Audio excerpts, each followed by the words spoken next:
stuck in traffic, so we're going to go ahead and go here. Yeah. Yeah.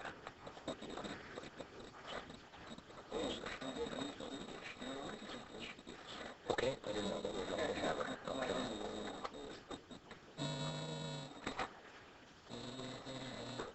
All right, Judy's caught in traffic, so we're going to go.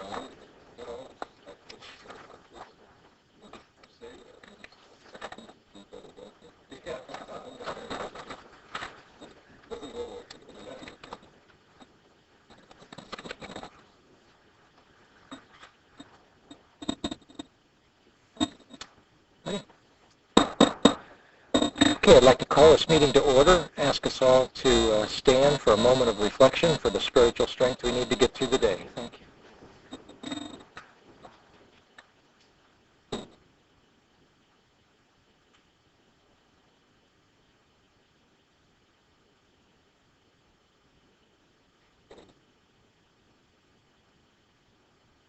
Supervisor Parks, would you like to lead us in the pledge? Allegiance to the flag of the United States of America and to the republic for which it stands, one nation, under God, indivisible, with liberty and justice for all. It's been moved and seconded. The minutes of the September 21st meeting, okay? And we're now at agenda review. Mr. Chairman, members of the board, there are four modifications to the agenda. Consent item number 9, you should now have an agreement to attach to the board letter. It should have come to your offices last night. Consent item number 25 is being removed from the agenda at the request of the Public Works Department. Item 53 has a revised ordinance, and the addendum of item number 55 put on by Supervisor Bennett. Thank you. If you can help me on that addendum 55, since it doesn't appear here. Well, my staff's getting better. It does appear now, right? Okay, so 25 is being pulled? Correct. And modification on 53? Correct. Thank you. Okay. Supervisors, anything under agenda review? I just wanted to pull item 11 for comment. Okay. Back to that.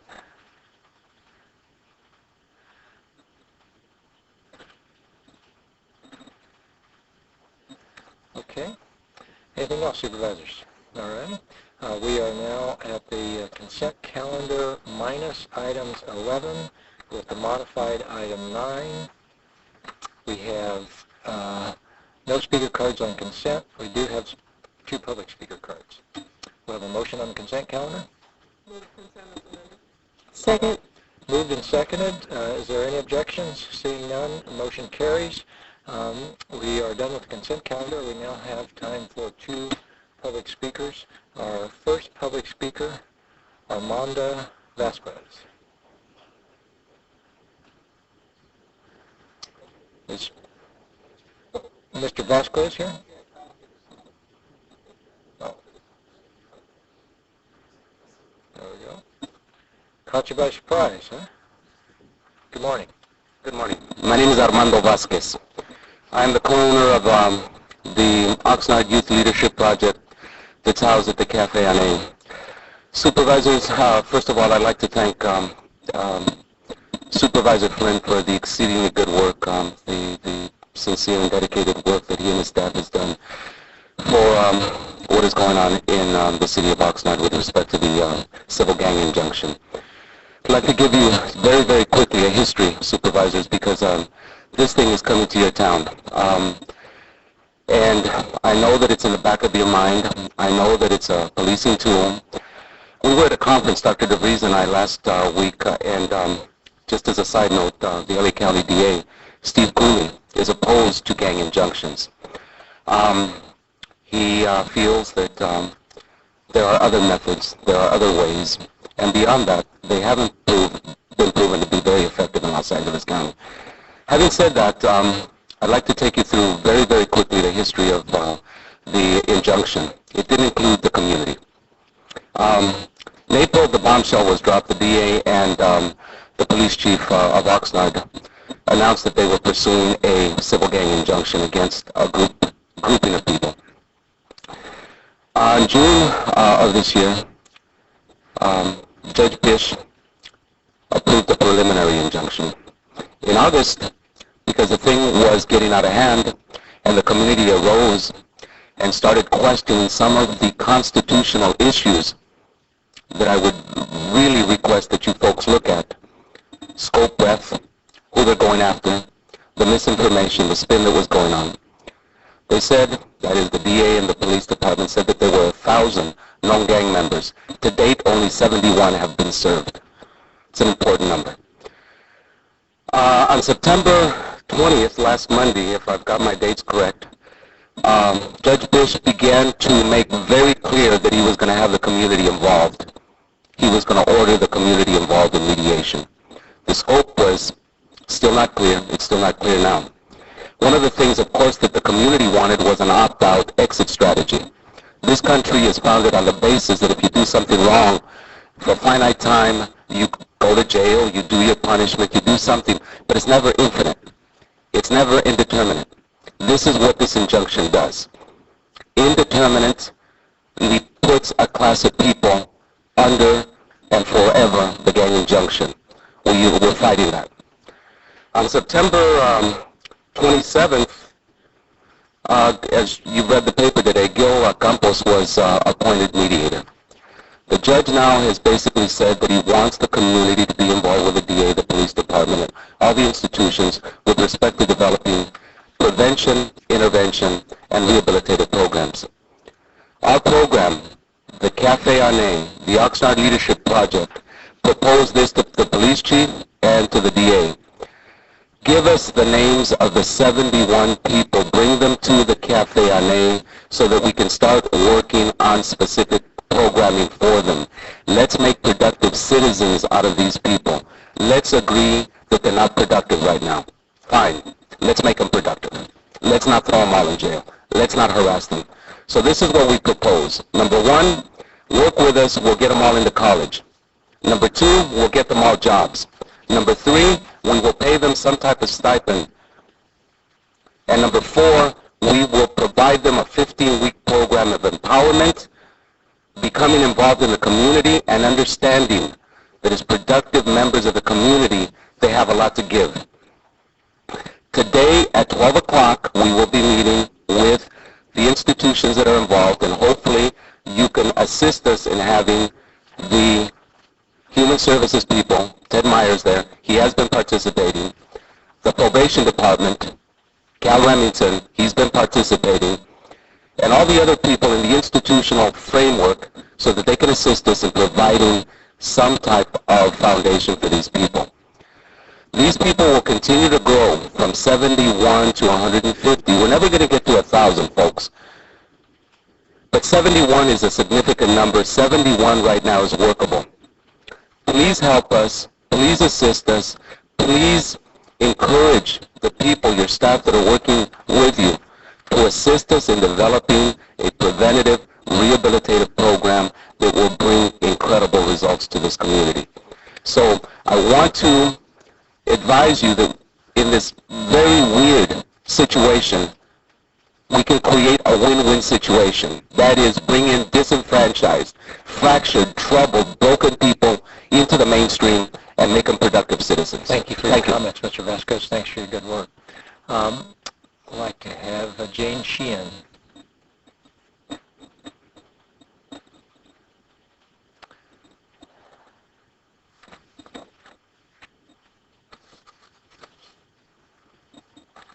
Good morning. Good morning. Thank you for this opportunity. I'm Jane Sheehan. I'm here to stress the profound need for housing and services for the mentally ill. I have a 25-year-old mentally ill son. I've actually been before the board before to speak of this. At that time, he was so ill he could not speak, he could not dress himself. Things were pretty rough. He's diagnosed now with schizophrenia, late onset Tourette's, and Asperger's syndrome, and has been ill for about 7 years. Over the course of 5 years, a lack of services and the alleged protection of his civil rights, almost killed him. And today I'm happy to say he's in 24-hour care at Ansippi Clinic in Bakersfield. It provides housing, a day program, and rehabilitative services. The level of care he receives has given him a much greater level of recovery. He continues to need this structure both to motivate him and to keep him safe. I'm sorry to be reading this, but it's kind of an emotional thing, so I have to stay on focus here. He would like to come back to Ventura County and says he would go to a day program. There is no day program that I know of to accommodate him. And he failed miserably with the level of care he needed. He was placed unstable in boarding cares, both licensed and unlicensed, to the point of just deteriorating, running amok, so that he was not only unsafe, but I believe the rest of the community was. He was not particularly violent, but ran in front of cars and trucks, and that could have caused some problem. Anyway, people like my son are some of the most vulnerable and fragile people in our society. Because they are different, they often make people uncomfortable. This tends to cause fear more than empathy. Because they are politically powerless, they often take a disproportionate share of any funding cutbacks at all levels of government. These people are human beings with illnesses, no different than if they had cancer or heart disease. They are our sons, our daughters, our beloved family members. I believe an important measure of our society is how we take care of our most vulnerable. They are relatively helpless and unable to care for themselves. Please do not let them be forgotten. Thanks. Thank you for reminding us of that this morning. That ends our public comments. At this point in time, I want to welcome Supervisor Michaels here. I'm glad you made it through the traffic. Thank you. And we will start with you in the board comments this morning.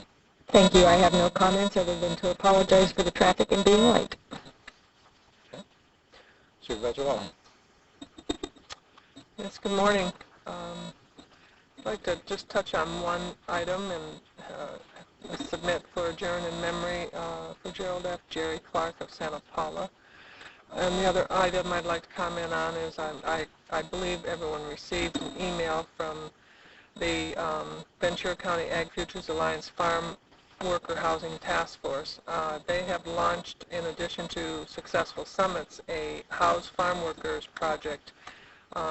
They have a coordinator, Jessica Arsenega, who is supporting the work of the task force, but the housing project they've launched is with the Ventura County Community Foundation Farm Worker Housing Fund, which they received $45,000 for, and they have to raise additional monies for this project to really get people investing in farm worker housing so that the monies are there to incentivize the construction for farm worker housing. The reason I bring it out is because Dora Crouch, who is a wonderful Santa Paula resident and activist and has been involved with farm worker housing for years, has offered a match up to $5,000 in contributions to house farm workers.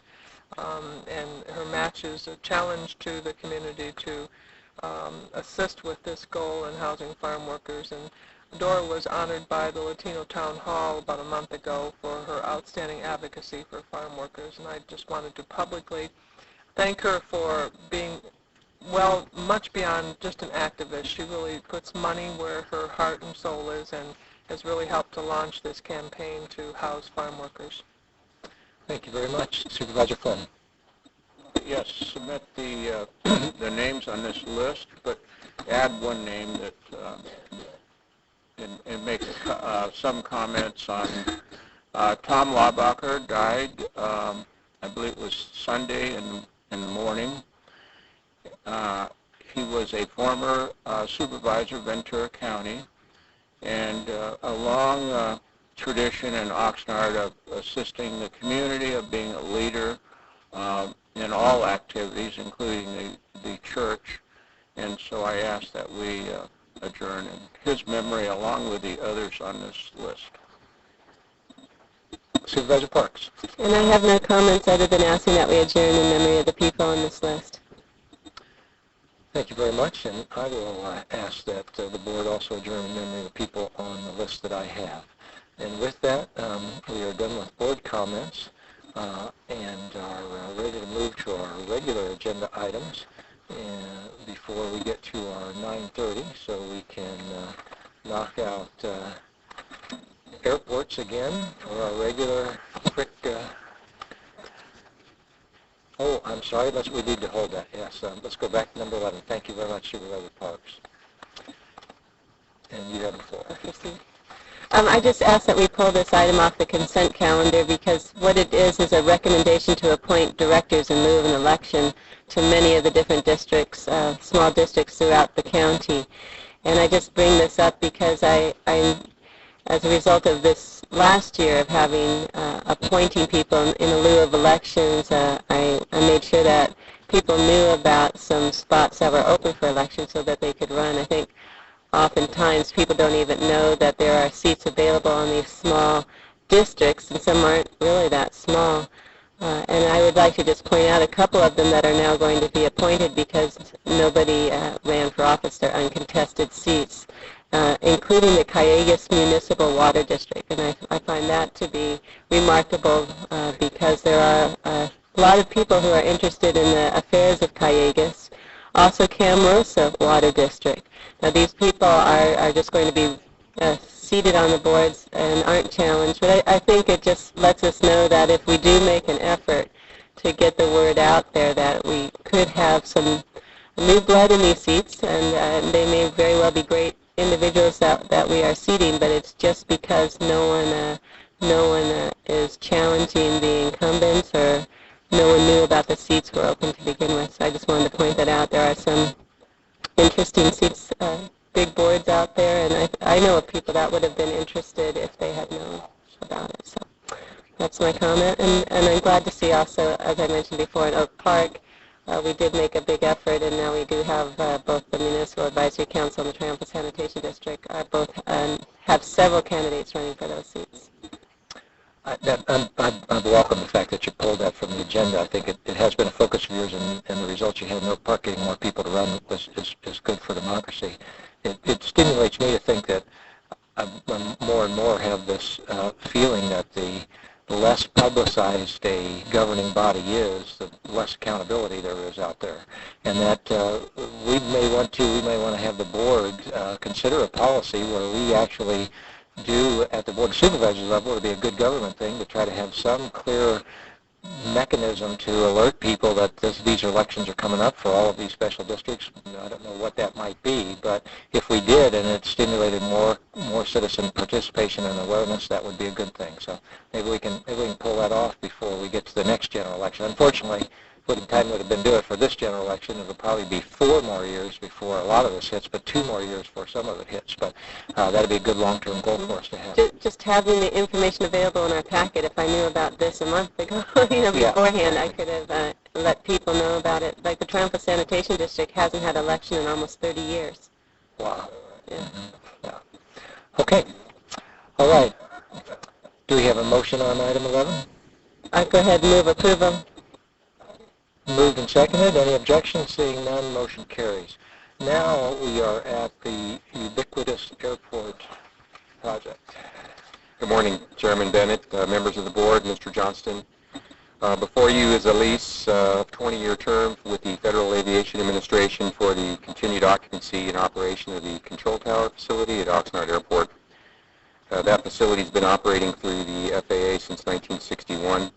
In the past, it's been on a year-to-year perpetual lease, and about every 10 years a new lease form has come forward. This time, as we've seen in some other federal facility leases, the FAA is trying to establish 20-year leases that terms coincide with federal fiscal years, October through September. Under the current program, the FAA pays the 100% of the costs of operating staffing the control tower, and they also pay rent to the county for the facility. The county is responsible for maintenance of the facility. The current lease before you also has an improvement requirement that came through a fire and life safety study that was conducted by the FAA in preparation for their lease negotiation. And they have identified some items that need to be accomplished in that facility, specifically widening the hallways and improving escape access and upgrading the fire system that was last upgraded in 1994. The FAA is willing to fund these major improvements in the facility. Initially, the cost of their improvements, they estimated about $200,000. That number is going up and down daily. The last estimate was $100,000, and I think it's going up more now, so probably end up about in the middle. But they're willing to fund that. In exchange for that willingness, they would like to enter into the 20-year lease. We're recommending that we keep them the rent the same for the first 5-year period. It's $12,750 a year. Under this new lease, then it would be adjusted per CPI every 5 years thereafter.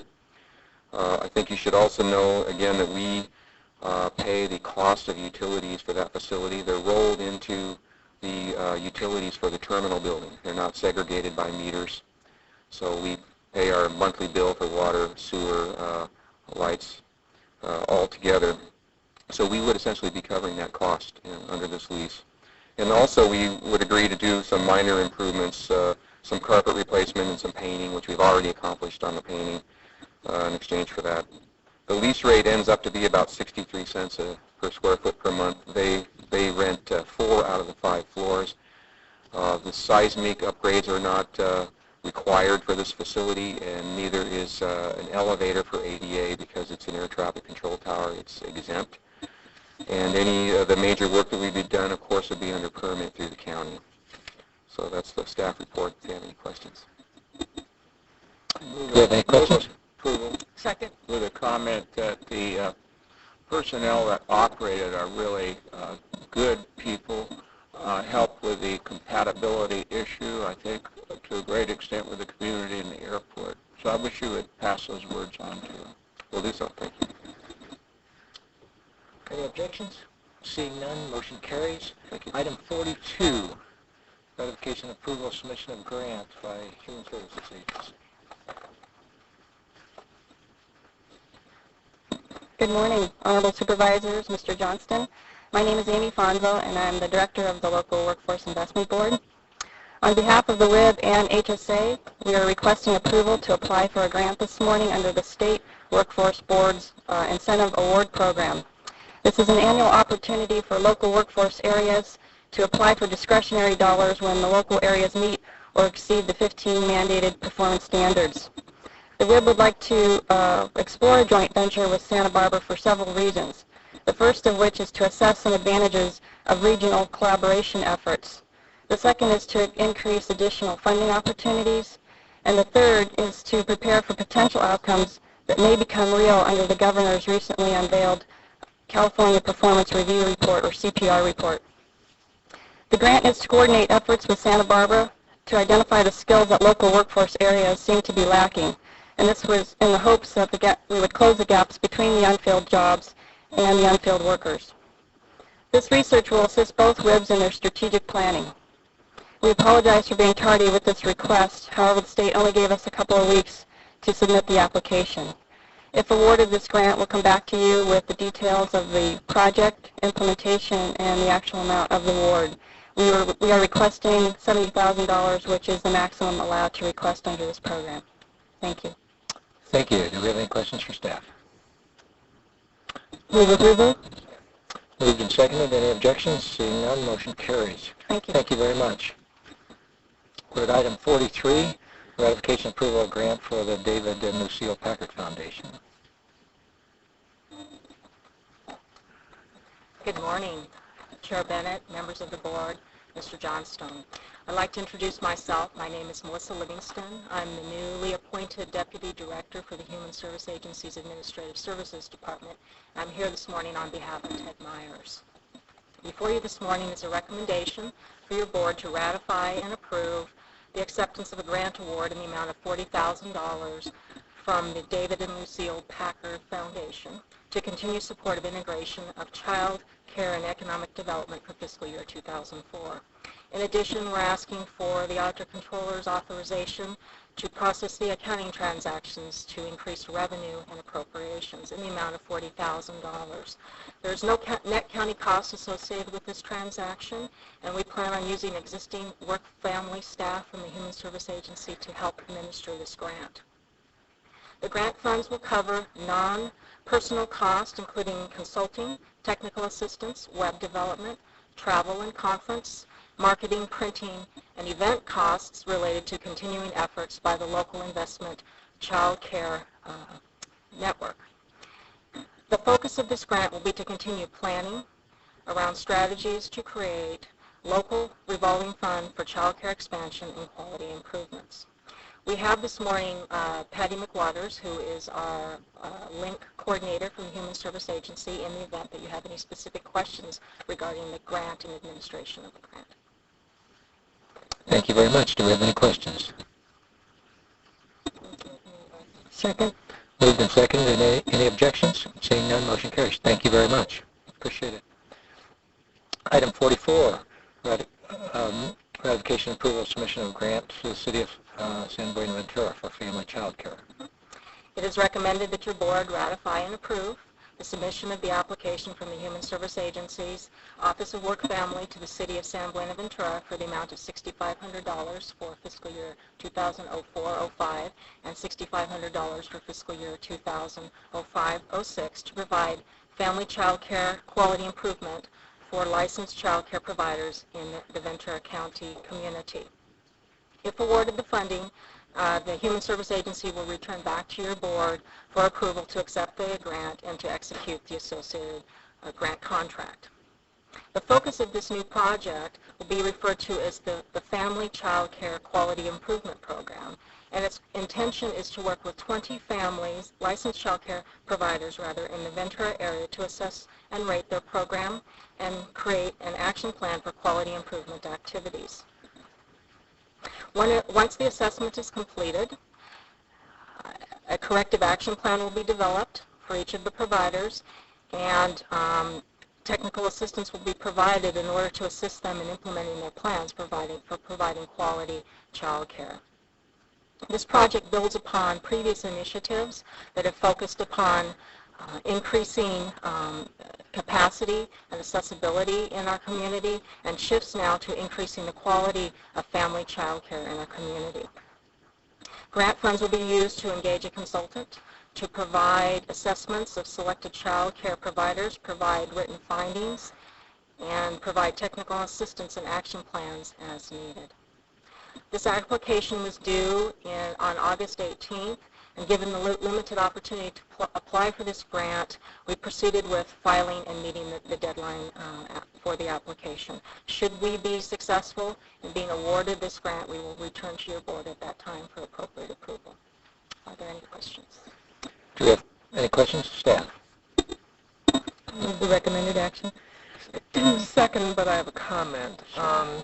The Community Family Commission's meeting yesterday, we had quite a discussion with Julie Irving, presentation from her, and Patty's probably aware of it, with the proposal from the State Commission and a statewide initiative for universal preschool. And one of the significant first steps of that is to do basically what you're doing in a smaller scale here, which is that one-to-one characterization and analysis of our child care providers, both center-based and home-based. So I would hope this piece will be woven into that and not duplicated, and working closely with CDR. So that's all. Thank you. Any objections to the motion? Seeing none, motion carries. Thank you very much for your report. Okay. We are at item 45 from the CEO's office. Approval of response to the grand jury final report. Okay, I don't see the office staff here that prepared it, but this is a regular requirement of the county. The grand jury conducts their reviews throughout the year, prepares a report and recommendation to the county, usually in the springtime and by the end of the fiscal year. And then responses that have been prepared. I think there are some people from the grand jury in the audience. I don't know if they wish to speak. Any comments? We have no speaker cards. Do we have any speaker cards on this item? We have no speaker cards, so if anybody does want to speak. But we have board comments, questions. Supervisor Long. Yeah, I'd like to make just some limited comments at this time because it's some work that I'm going to undertake in relation to the Prop 36 issues raised in the report, both by the grand jury and the responses of the respective teams. One is to say that I think all of us are very interested. I know all the board members are, and I know that the leaders of the agencies who have responsibility under Prop 36 are very concerned also, and the goal would be to see what we can do to make sure that the team is working collaboratively, that we address the issues that have been identified in these reports, and that this time next year we have a much better both productivity and production and cooperation with the teams to reach the goals of what Prop 36 was set out to do and supported by the voters in the state. I have concerns that the operations committee issues that were identified in the report, operating without an MOU between the departments, no real agreement on how decision making is to be made with the committees. They seem to need to have either some leadership direction and appoint person or committee person, which has been recommended in the report. So just for the board's interest, and I know Supervisor Michaels, we felt that we've had a role in this in many ways, and the respective roles with the Justice Policy Council and the Juvenile Justice Coordinating Committee. So we'll be bringing back to the board some perhaps recommendations on what we would like to weigh in on this issue. Okay. Supervisor Michaels. Yes, basically Supervisor Long covered the concerns, but one of the issues, and I brought this up before we went on break, one of the issues is law enforcement being at the table in an official capacity. In a what capacity? In an official capacity. I know it was recommended to me that I could appoint anybody I wanted. Well, yeah, that wasn't the issue. The issue is that I believe that there ought to be, in reading the grand jury report and comments, that we need to integrate law enforcement more fully and officially. Yes, there is someone from Oxnard, a very fine officer from Oxnard PD who serves as an appointee, but that's a different role. That's not the role I'm envisioning. So just for an FYI, Kathy and Supervisor Long and I have some concerns. We've sat on the Justice Policy Committee when this first started to get rolling and got regular reports, and it's not quite going like it was envisioned. So certainly nothing to require more staff work or that type of thing. I think it's just kind of a reorganization of the leadership roles. So those are my comments. I think everybody's worked hard. I just think there's still some quite obviously philosophical issues and barriers that need to be overcome in the coordination and cooperation, and hopefully we can find a way to make that happen. Okay. Other comments? Supervisor Parks.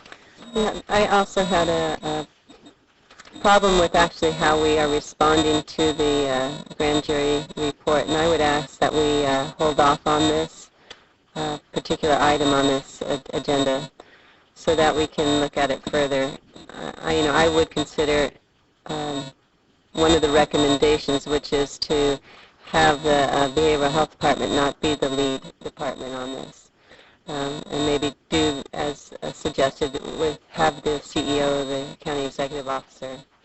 My concern is also, as stated by the other supervisors, and in addition, I think it's really important in a program like this that there are there is very close oversight for individuals who fail to go to the treatment facilities, submit positive drug tests. And I think the bottom line is there's a lot slipping from the system that aren't going to treatment, that aren't doing exactly what the outcome is that we would like.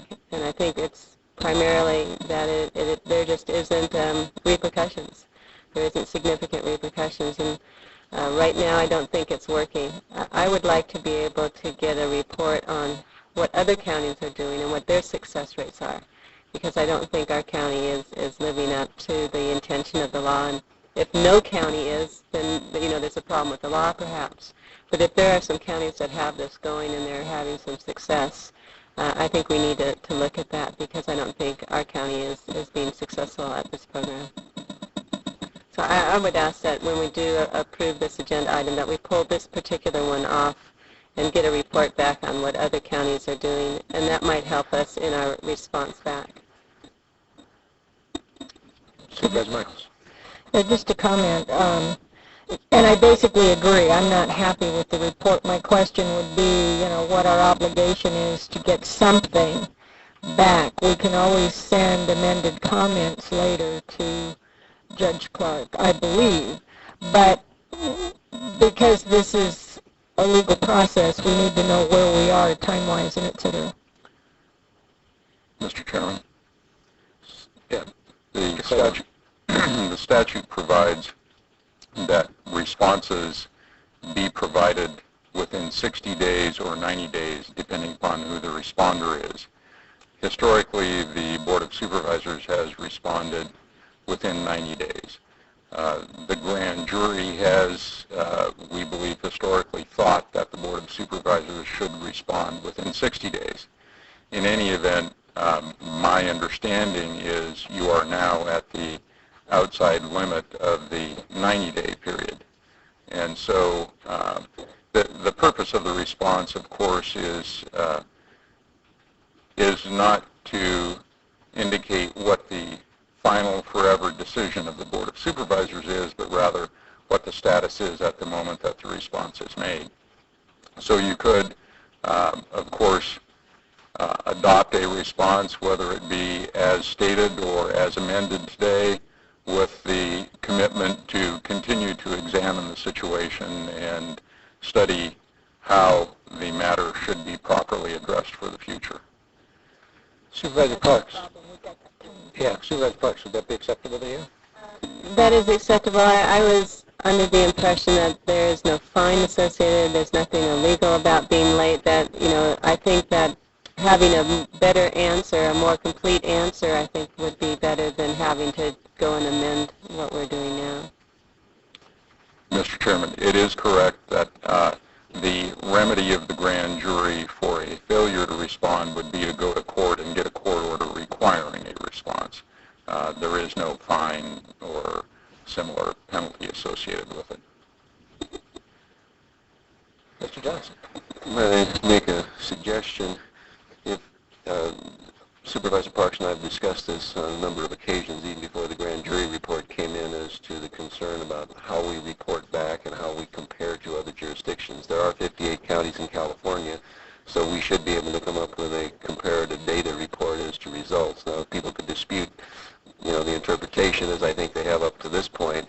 I'm not sure where we stand, but if you'd like to add to the report, in the event that you choose to go forward with the report now, to have my office pursue a comparative data report throughout California to give your board a report back, say, in a month, and to also come back to you with some sort of, not necessarily lead agency, because I think the suggestion of the grand jury that this maybe should come out of the CEO's office has some problems with it, particularly with staffing levels as well as organizational, but I think there may be a way that we could be much more involved than we have been as an oversight, and to bring a quarterly report to your board so we don't wait a year and then or longer and get a report back saying that we're not making the progress. We would be able to monitor it for you, and that might accomplish both what the grand jury and Supervisor Parks are interested in. And if that's the general intent of the board, I could see that that's taken care of. That sounds good to me. I mean, if we can include in the report back that this is one of the things that we're doing is to do a comparison of other counties, and whether it was the CEO's office or probation, I'm just saying I'm not committed to the fact that it has to stay in behavioral health, and it's not working now. So I want to see a stronger lead on this. Mr. Chair. Supervisor. And I appreciate that, and I think that I'd like to have the opportunity, and the CEO certainly, to work on proposals and comparisons. And I think that the State Association of Counties, the County Institute, can probably get us some readily comparison data matrix. They may already have it, in fact, because they certainly know this has been critical in every county. So they may be able to provide that to us, and then look at the other pieces with the team leadership as to is it so broken that we need a totally different direction and point person or department to lead it. So, and come back with a report to the board. And that was part of what we had proposed to bring forward. So I think to satisfy excuse me, the concerns of the grand jury, a statement saying we're not happy and that we're going to move forward looking at a different leadership, et cetera, would satisfy them and hopefully Supervisor Park's concern. And I think the purpose is to merely state that we have read the report, we understand the concerns, and these are some, but not all, not necessarily all, of the actions that we intend to take. So I think we'd be okay, and there may not be a monetary fine, but I'm really uncomfortable as a board flying in the face of the grand jury when we ask people to volunteer a year of their life to serve, and et cetera. I think a simple statement and then getting it on time is at least the way I'd like to go. But I understand Supervisor Park's concerns. I think we have a real challenge in front of us with Prop 36, and I think everybody recognizes that. I mean, you have a voter-imposed mandate that you may or may not agree with, but you have to implement. And it's real clear the people sitting around the table that are trying to implement that have varying degrees of agreement or disagreement with the voter-imposed mandate, and yet it is a voter-imposed mandate, have to follow through with it. Some of the observations that I would just like to make that make this so difficult is that because there are multiple agencies involved and there isn't any controlling body or person, you run into a number of things. The program, I believe, what people were talking about, this program designed for first and perhaps second-time drug offenders that were nonviolent, hadn't committed a crime, just had a drug offense, and they didn't want those people to be filling the jails up. They wanted those people to try to get treatment. That's what I believe the voters. But in fact, what we have coming through here are some very tough, hardcore people coming through here, and it's pretty hard. I thought this statement made yesterday, I was having a discussion about this. It's pretty hard to put 10 or 15 people into a meeting where we're going to deal with everybody's addiction, and one of them's the dealer. Right? That's and a hardcore dealer who has no intention to repent. That's just an example of what I would offer is makes this thing really challenging. So if there was an easy fix to this, as much energy has gone into it so far, it would be there.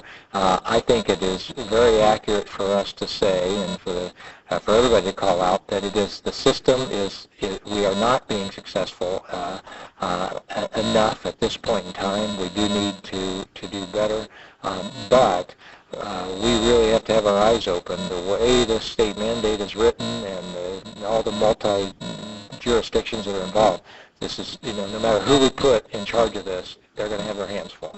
So one of those many challenges that we have, and we shouldn't shirk from it, and we should welcome the opportunity, but also recognize how difficult it's going to be. Anything else? Just one quick comment. Supervisor I Michaels. think perhaps a quick change that could happen, and I think would make Supervisor Parks feel better, and probably the rest of us as well. Under recommendation 2, response, the board would like to retain I would just change that to say the board the board will study and make a decision as to who should be lead. And that will let them know that we're responding, but to make the blanket statement, the board would like to retain HCA Behavioral Health Department does not address what they considered a concern and what I've heard voiced here this morning. And that would be a real quick change, I think, that would be a more accurate response. We're not committing to who's going to. No, we're just saying that we're the board we're willing to examine it. will examine who should be So that's on the page lead. 2. Yeah, response to or two. Okay. Anybody have a problem with that? Anybody have a problem with that modification? I think that's a great suggestion, as well as the previous one that we're in the report itself talking about us doing the overall study of other counties in comparison. If I could offer one other thing while we're at this. Right now what happens is somebody is in court and they get told that they're going to go into the Prop 36 program and they have to go someplace else for the assessment 4 days later. Now these are people that are drug, these are people that are addicted. We do have the opportunity as a result of the courtroom coming available that we may be able to have the assessment take place right there in the courthouse. So you just walk out of one courtroom, walk right over to the next one, get your assessment right there and get into the program. I'm going to ask Ms. Schulman there to give us any input that you have as we're getting ready to make our decision at this point in time. Good morning. First of all, I want to say that... Could you pull that down just a little bit? Yeah, a little short. Good morning. First of all, I want to say that the department echoes many of your concerns and understands. And I wanted to answer a couple of your questions and then just let you know some things that are going on. First of all, UCLA put out a second-year report that compared 10 counties, so it's not comprehensive. But in that report, they said that a third of the people referred into Prop 36 were succeeding in treatment, and that's the same number that we have here in Ventura County. The other way that we compare to the UCLA report from the second year is that treatment duration is longer in Ventura than compared to the statewide numbers of those other 10 counties.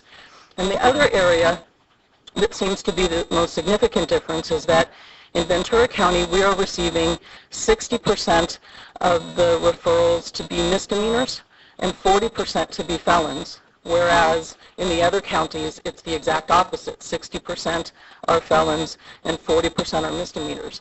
The difference with that is that currently, misdemeanors are not followed by probation, and so 60% of the clients are being referred in as not on formal probation with a probation officer, and therefore treatment is in essence also taking on the role of being probation and watching them in the community. And that's something that we've all been talking about as we got to figure out a way to have some solutions to that or some barriers to that, because for the most part, if they don't show to treatment, we can non-comply them, but then if it takes a few days before things process, et cetera, then there can be difficulties with that.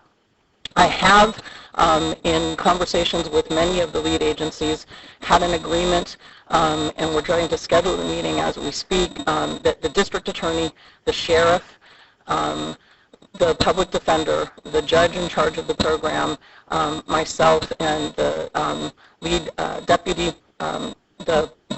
deputy of probation, Cal, are all going to get together and have the 6 of us, and I think the CEO's office is also going to attend that meeting, get together and sit with us as the leads of each agency and try to iron out this MOU.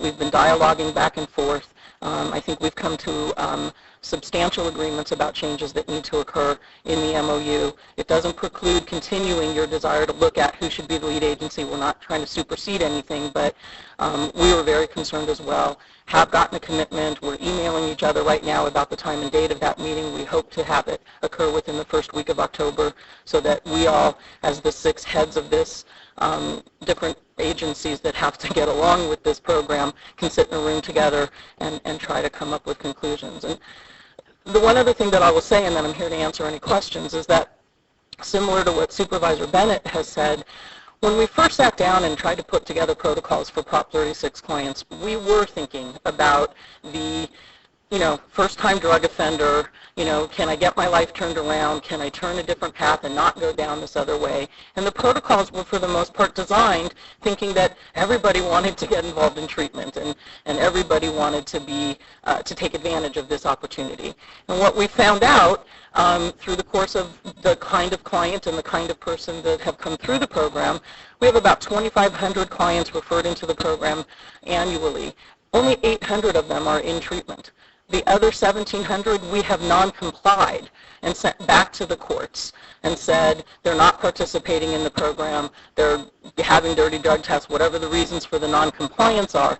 So we're turning back 2/3 to the court system. We're only actively treating 1/3. And because of that really variance, new protocols need to be looked at about how do we do some more aggressive handling of that 2/3 of the population who, in the process of noncompliance, time can change as far as they're moving there. We agree as far as being able to move assessment into the courthouse. We think that would be great, although now we have looked at the assessment process, and I think that a client can get into an assessment within 24 hours of calling now, so that at least the time frame from which they're referred from the courts and are able to get assessed, the turnaround time is much quicker. So, and you'll see in our response to the grand jury, we pretty much agreed with most of what they had to say. A little taken aback by the tone of the report, and do think that there are some basic philosophical realities that we're all going to struggle with around whether this is the right way to be dealing with people with drug problems, and certainly that'll continue to be an issue. So I just wanted to give you those comments and be able to answer any questions if you have any. Supervisor Parks. I was thinking also that part of the failure is when you have someone who's a drug addict, you really need to get them out of their environment. And we don't have facilities really available. Like, I think the work furlough program, at least that, even though they're not drug addicts, it's a place where they live, and then they go off to work and come back. If we had those kind of facilities here, we might have a lot more success. It's possible. The criteria by which you use to send someone to residential treatment instead of to outpatient treatment, as defined by the addiction societies and, the various different things, we pretty much use that as our mark, and we are sending clients to residential treatment when they meet that criteria. But residential treatment is maybe no more than 90 days, and then they come back to that environment that they were living in. And so you still have the community transition issue. There are also some difficulties with the way the law is written, in that you can only keep the client in treatment for a year. So, it's like, wow, with a lot of our clients at a year, we're just starting to feel like maybe there's a chance for us to get our arms around them and make some interventions. And now, according to the law, we can do 6 months of aftercare, but we can't keep them in treatment based on the way the law is structured. So there are some flaws. Certainly at some point, if they're not going to take part in wanting to fix themselves, then it is hopeless. But I would think that is adequate time, and I know that we as a county don't have resources to, we're closing down places for drug rehab treatment. So I think part of it is we don't have the resources to accommodate as many that we have, but it is a significant problem, particularly when 2/3 aren't even being addressed and have the opportunity for treatment. Or are refusing to participate. Mm-hmm. Right. Supervisor Flynn. Yes. Drug addiction is difficult. I mean, people are addicted. It is very hard to treat them, to find a way so that they become regular citizens, working and non-addicted. It's going to be with them the rest of their life. Am I right? Yes, sir. So it's a huge problem to begin with. And if we've had some setbacks, we need to try to correct them. But we also need to understand that it's a very serious problem, and the solutions aren't apparent. I think, the UCLA report, again, that studied the 10 counties, and we did volunteer to be one of the counties that got studied so that we could have some measurements by which our program, they consider the 1/3 successful treatment rate to be a success of the program. So, that's a difficult, I mean, it just sort of depends philosophically now how you put your arms around that. Is one-third the glass is empty or full? We're thrilled about the one-third, but are acknowledging that there's a difficulty with what we do in the meantime with the two-thirds and need to look at some more aggressive response to them. Okay, I'd just like to finish up my comments with this discussion with two comments. One, there is not any problem that we have here in Ventura County that we have adequate funding for. And certainly this program did not come with adequate funding by any means. It certainly does not have adequate testing associated with it, which is one of the great drawbacks of this program. And at the same time, we just don't get the choice to say, well, sorry, there isn't adequate funding, and we're done. We have to do. The other thing is, regarding the tone of all of this, no department here in Ventura County went out and said, oh, look, we are dying to do this. Please pass Prop 36 and give us this responsibility. And I think that we have to recognize that we have the constant challenge here of having departments that come from different elected officials. So you have separately elected sheriff, separately elected district attorney, trying to cooperate with departments that represent separately elected boards of supervisors. And those various agencies, cooperation between them is critical for this to be successful. And I just offer the challenge to all of them to do everything they can to try not to us versus them it, and instead try to say, we have to be collaborative, and we have to try to keep listening and come up with an overall solution, not a solution that only takes our own particular perspective in mind. And with that, I think we have a modified grand jury report, modified in two ways. Some language that Supervisor Michaels has added. Could you please read that for us again so we're clear for the clerk of the board? We're ready for recording the motion. And while you're looking for that, and Supervisor Parks has a modification also, which is that we do a comparison and ask for a report back from the CEO after he's done a comparison. Your modification, Supervisor Michaels? It is the intent of the Board of Supervisors to review who will be the lead department for Prop 36 implementation and come to a decision, I would say just in the near future. I don't want to nail it down, but it just is a quick statement that says we're going to review it as opposed to we wish to retain. Okay. All right. CEO, you clear on the board's motion? Clerk, you clear? All right. Okay. All right. Can we have a motion? Move approval as amended. Moved and seconded. Any objections? Seeing none, motion carries. We are right at our 9:30 time certain, and sorry to the CEO's office that couldn't get the other items done before 9:30. Okay.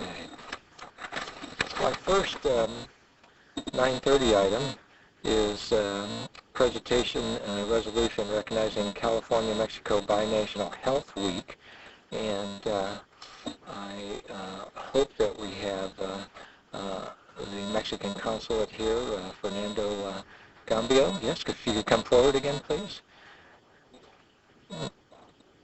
Oh, he's representing the council. As I say, he does not look like the person who's been here before. Great. Yes, yeah. Thank you very much.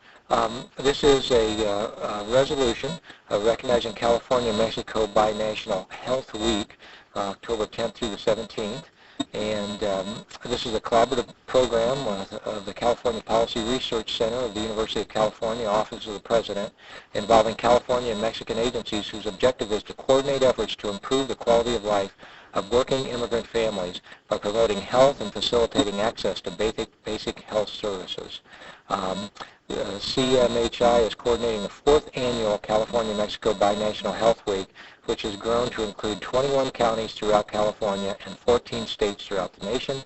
The local Ventura County organizations, including the Office of the Mexican Consulate, Ventura County Public Health Department, St. John's Regional Medical Center, Clinicas, United Way, Greater Oxnard, and Port Hueneme Boys and Girls Clubs, El Concilio, the Central Coast Alliance, United for Sustainable Economies, California Rural League Assistance, and others are collaborating to offer screening and referral for chronic disease enrollment in Medi-Cal and Healthy Families, and coordinating the Tri-Counties Binational Health Weeks Conference. And with that, I'd invite you to make any other comments, introduce the guests that you have with you today, and I'll bring down the resolution. Thank you very much.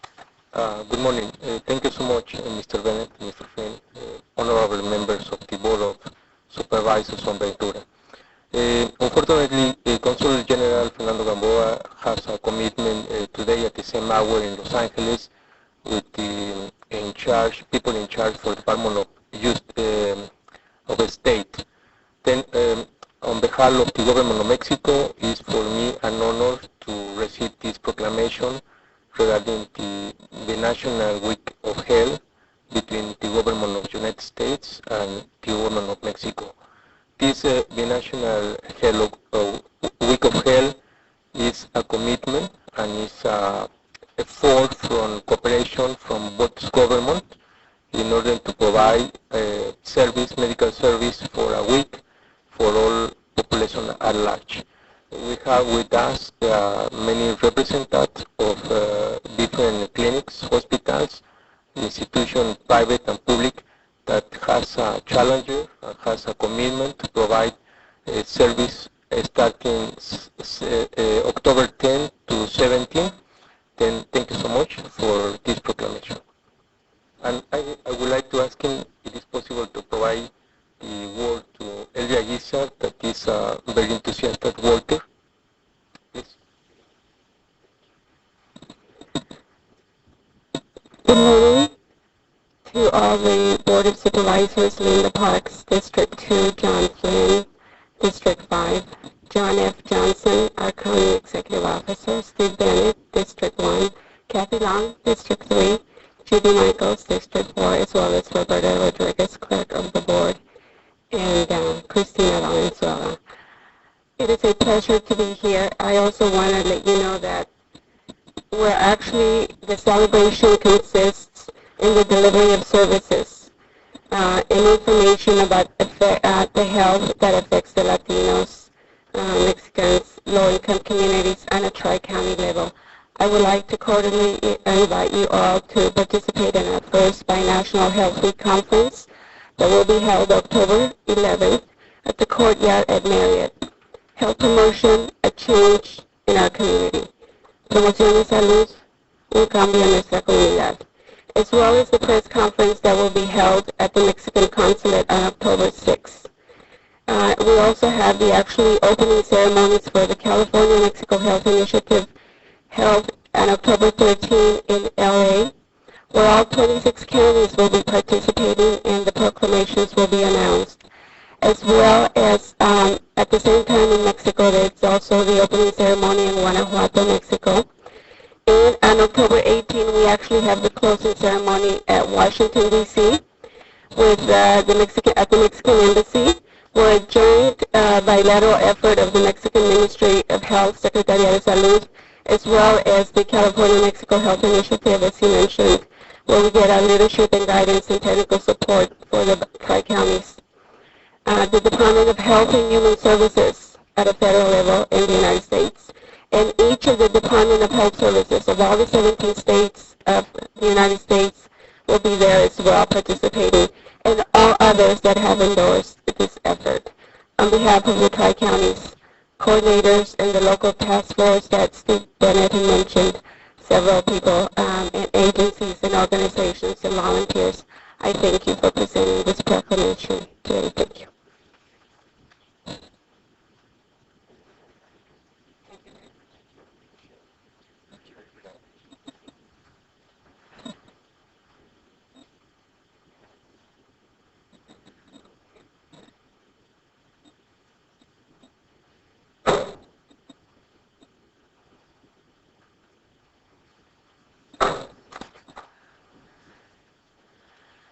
Okay, our next presentation is from Supervisor Michaels. Yes, thank you. This proclamation, although somewhat unfortunately beyond the month that has been declared for Life Insurance Awareness Month, I believe is really important. You start looking at statistics that say that, when an unexpected death occurs in a family, that so many of the families are underinsured, and there are tremendous financial hardships on the remaining and surviving members, generally in the lower income families. And so I'm not going to read the whole resolution, but the one whereas that declares that the Life and Health Insurance Foundation for Education, LIFE, the National Association of Insurance and Financial Advisors, NAFA? Hey, I did it. Pardon me, and a coalition representing hundreds of leading life insurance companies and organizations have designated September 04 as Life Insurance Awareness Month, whose goal is to make consumers more aware of their life insurance needs, seek professional advice, and take the action necessary to achieve the financial security of their loved ones. And, we all hear jokes about insurance and insurance agents, and much like we do lawyers and politicians. We're kind of all in that same class. But it really is critical, especially with younger families, to have the ability to leave that financial life thread for those that you leave behind, regardless of whether it's the wife or the husband. If they have an income, their death impacts the family financially as well as emotionally, and that's the one time that people don't need to worry about finances. So today here to receive this are real good friends of mine. You probably wonder why I have their cards. It's because I never knew their titles. What can I tell you? Jim Stick is from the community of Moore Park, and he is a registered broker-dealer and president of the county association. NAFA, of NAFA, okay. I asked him what his title was. He said, president of the local chapter. I forgot to ask him what. What can I say? And Mike McCaffrey from the city of Simi Valley, and he is with New York Life Insurance Company, a registered representative for New York Life Securities as well, and he is vice president of the state organization, NAFA, same organization. Okay, I asked these two gentlemen who are, I have to tell you, just absolutely, totally committed to their individual communities and to the region. I've known both of them for a long time, and they're always, always in the community doing something to help. And I think that just reinforces the fact that they care not only about their professional clients, but their community as a whole, and especially in times of need or tragedy or emergency, they're the first faces that you will often see in either community. So I thank them for their service to the community and to their clients. And if you have any comments you'd like to make on behalf of your organization, please do, and I'll bring this down. Thank you, Supervisor Michaels, and all supervisors today. Again, my name is Mike McCaffrey, and I am the Vice President for NAFA California. Statewide, we have about 5,000 members, brokers, and agents around the state. Nationwide, we have somewhere in upwards of 75,000 dedicated professionals. And this month has really been a celebration and an awareness, bringing this not only to many states, but many local municipalities, trying to focus on one of the key linchpins in so many people's financial plans, and that is life insurance. Yes, there are a lot of jokes. Yes, there are a lot of comments that are made on a variety of different levels. But the unique thing is, anyone that's ever been touched by the death of a loved one, a breadwinner, a business partner, and where there is life insurance in place, they know very quickly and very forcefully how important that is. Jim and I can attest to the fact that normally we're one of the first people that's called when there is a death, and the comment normally is, tell us about the policy, tell us what's in place, and when can we expect that money. Life insurance is the only product that comes at that critical moment on a tax-free basis and really makes a family whole and a business whole. And we never lose sight of that. And the members of our association pride themselves in being able to provide that product and get past the stigmas and really focus on the needs of the individuals that we touch. Jim? I just follow up. I'm starting my 30th year in the business doing life insurance, and I can tell you over the years I've seen what life insurance can do. Just recently had an incident, a young, the husband was 10 years younger than I was. We taught Sunday school together at church and passed away quite suddenly, 4 children and a wife that didn't work. But because I had worked with them, we had adequate amount of life insurance. And the little daughter, I'll never forget, she asked her mother, she says, do we have to move? And we were able to say, no, you can stay right here in the house because your dad and your mom worked with me, and we were able to have enough adequate life insurance that they were able to stay in their house, stay together. The oldest son is now attending Moorpark College, and it's all there, and it's all because of life insurance. And so we want to just emphasize that. It's a bottom line part of any financial plan. So thank you. Thank you. Judy, thank you. I'm going to do one other thing, Judy, real quick.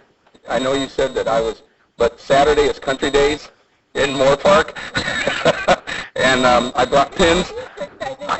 I just wanted to mention that we're having our Country Days celebration Saturday in Moorpark and ask you to come out. We've got our parade and a number of events and a lot of things going on, and I brought pins for all of you up there, and just wanted to put that out. Thank you. Thanks for reminding me. And I'll see you Saturday night. You got it. Thank you all. Thank you very much. We have some time before 10 o'clock, and if the board is all right, we might want to try to knock out the CEO. I want to knock out the CEO items. You're going to knock out the CEO. Yeah, but I think what we're going to do is we're going to jump 46. We'll do 47, 48, then go back to 46, just because that may be the one that we may want to take a slight break before. So item 47, adoption of resolution regarding classification and salary changes for the Ventura County Employees Retirement Association. Ms. Jordan. Yes, Chair Bennett, members of the board, Mr. Johnston, Barbara Journay, Director of Human Resources. The item before you today requests that you establish 2 positions, Chief Financial Officer and General Counsel for the Retirement Association, as well as amend the salary of the Retirement Administrator. And lastly, well not lastly, we have to delete a classification as well as put the Chief Financial Officer classification in the unclassified service. In August, the Board of Retirement approved recommendations similar to what I have listed today. And in order for us to implement those, to have them included in our salary schedule, and to put them in the unclassified service, it is necessary to receive approval by your board. The positions were established based on a subcommittee and a consultant recommendation, and we concur with those recommendations. Okay. Do we have questions for staff? Supervisor Wall.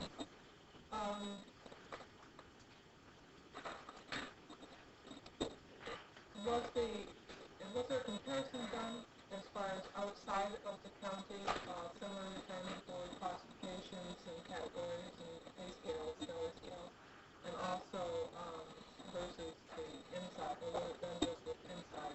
No, they did comparisons externally, and they found that the external salaries were even higher.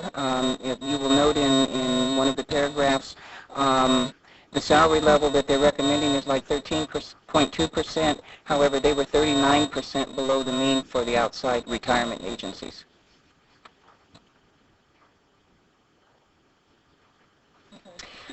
Question. Yeah, when you say outside retirement agencies, so these would be non-governmental plans? They are agencies that are in similar positions to our retirement. They're kind of semi-independent. There are retirement associations affiliated with the various counties, and in this case, the counties that are 37 Act counties. Okay. Mr. Johnson. Just a couple of comments, maybe peeling off of what Supervisor Long said. We didn't do an internal comparison of these salaries to the county, did we? No, we did not. Right. And one of the reasons for not doing that is that the retirement boards are now an independent. You know, at one time they were sort of part of the county family. I guess in 92 or whenever the proposition was enacted for the protection of pension funds, there became this movement towards separation and independence, including as much as hiring their own county or their own council. Right now, I think we still provide it through county council, but they have moved off-site. They have their own buildings, and their position is their board of directors, as long as they do it properly in the comparison to other agencies, should handle these things. And I don't disagree with that, but it is a bit of a inconsistency with what we've been currently doing because of our financial situation.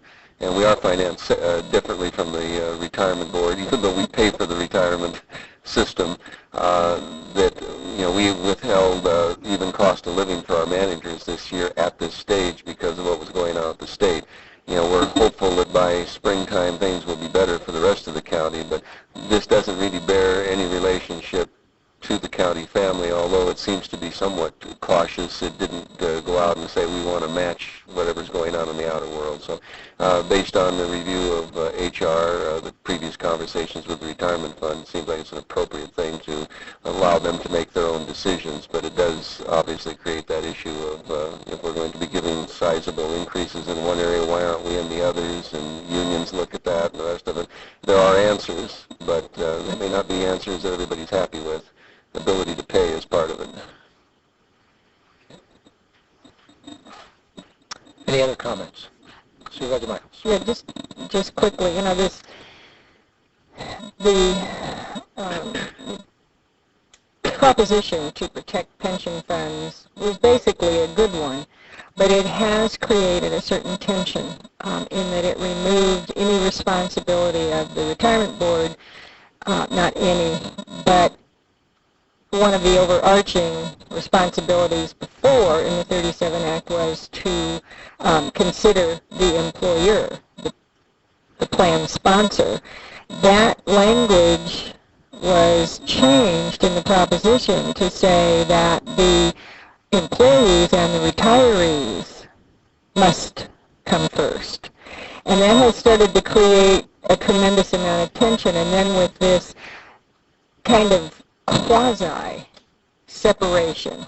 You know, some things are separate, some things aren't, and it has just created, as most propositions do, quite frankly, 36, some just real untenable situations. But I do believe that the board, the retirement board, was conservative in their approach and certainly could have recommended higher, because the county sort of does pay for this, but sort of not directly under payroll. It's just a nightmare. But I agree that it probably doesn't look good because people don't understand this division that took place with the proposition. But I do believe that it is fair and responsible considering how far below the market these classifications have been. I think it's a somewhat conservative step. And I would move the recommended action if there's no more comments or questions. We have a motion.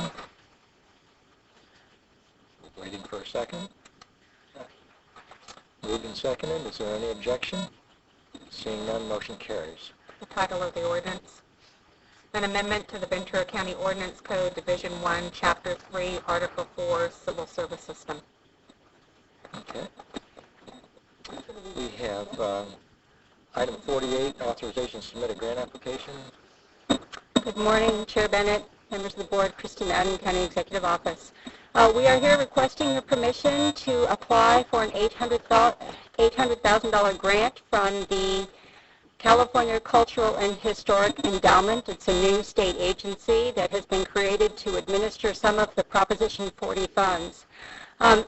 If we are successful in receiving this grant, we will come back to your board to seek approval to increase revenue and appropriations. I do want to let you know that subsequent to the filing of this board letter, we did get a resolution from the Rancho Cumulos Museum Board of Directors reiterating their commitment to maintain and operate the property following the completion of all of the improvements that we're making to the site. We have a letter of commitment from the ranch owners who currently own the historic property. They intend to transfer the property and fee title to the county. We will then make the improvements to the property and subsequently transfer it to the nonprofit Rancho Cumulos Museum. Happy to answer any questions. Thank you. Any questions? Just a comment. This is an exciting opportunity, and I think we're in a good position to capture it. If you haven't had a chance to visit the ranch, please take that opportunity. It is coming up out of the ashes, as it were, the earthquake, and with all the investment that's taken place in the nonprofit board of directors leadership, it's just a jewel of a national historic landmark for us in this county. Tomorrow at 10 o'clock we're going to have a significant ceremony, a signing ceremony of an agreement between the Army Corps and our Watershed Protection District and LA County that will cross the county borders, and we're going to hold that ceremony at Rancho Cumulos. And it's dealing with a feasibility study and commitment between the Army Corps and our two counties, respective counties. But it is truly a jewel, and I really appreciate staff's hard work on trying to find funds to get this completed. So move the recommended action. Moved and seconded. Any objections? Seeing none, motion carries. We have, I think I'm going to start, and I may actually stop the discussion if it looks like, I'm just not quite sure what kind of time we're going to take on item 46. But once we get to 10 o'clock, that's scheduled for 30 minutes, and we have 6 items scheduled at 10:30, and so we'll start to pile up. So we're going to let you get a start at it, and then we will take a brief break before we start at 10 o'clock. Well, good morning. I'll speak fast so you can stay on schedule. What you have before you today is the approval of the Flex Benefit Program and health benefits and the rates and the contracts and the medical providers today on it. Before I start, there's just one correction to the board letter on page 4. The plan year participant count, it totals 1694. That should total 1637, so that's a technical correction there on it. What you have before you today is the approval of our medical plans. We have 3 plans. We have a PPO plan and 2 HMO plans. Our current carrier is Pacific Care, and they administer the PPO plan as well as the outside HMO, and we have our own Ventura County Healthcare Plan, which is an HMO plan there. We also proposed in this recommendation is the Delta Dental Plan, the Golden West Dental Plan, and the Golden West Vision Plan. To outline just a little bit how the medical plans work, this is for plan year 2005, which begins December 19th and will end December 31st, 2005. It is required by the IRS rulings that every year we conduct an open enrollment period in which people can change their medical providers and also their medical plans based on their situations. Since you have the microphone, we have many staff listening. Give us those dates of when they can... The open enrollment will begin October 25th and end November 12th. It's a 2-week period, roughly. On that, we will have a schedule going out and a benefits bulletin outlining all that. We will have some 14 workshops throughout the county so staff can attend and understand the benefits that are being presented at that time. As you see in the rate letter and some of the things I just want to highlight quickly on that, you're aware that the increasing costs associated with health care and the rates that are occurring in double-digit figures year after year, as we were presented last week in our presentation and workshop on the healthcare industry. There's no exception to our plans. We are also experiencing similar increases in the rates associated with the healthcare costs. With the Pacific Care, and I'll just highlight with the Pacific Care plan, HMO plan, this is the 2nd year of the contract. We had a negotiated cap of 16.5% that it could not increase greater than that cap rate. The actual renewal rate came in under that by 1.6%, or it came in at 14.9%. So we were below our negotiated cap.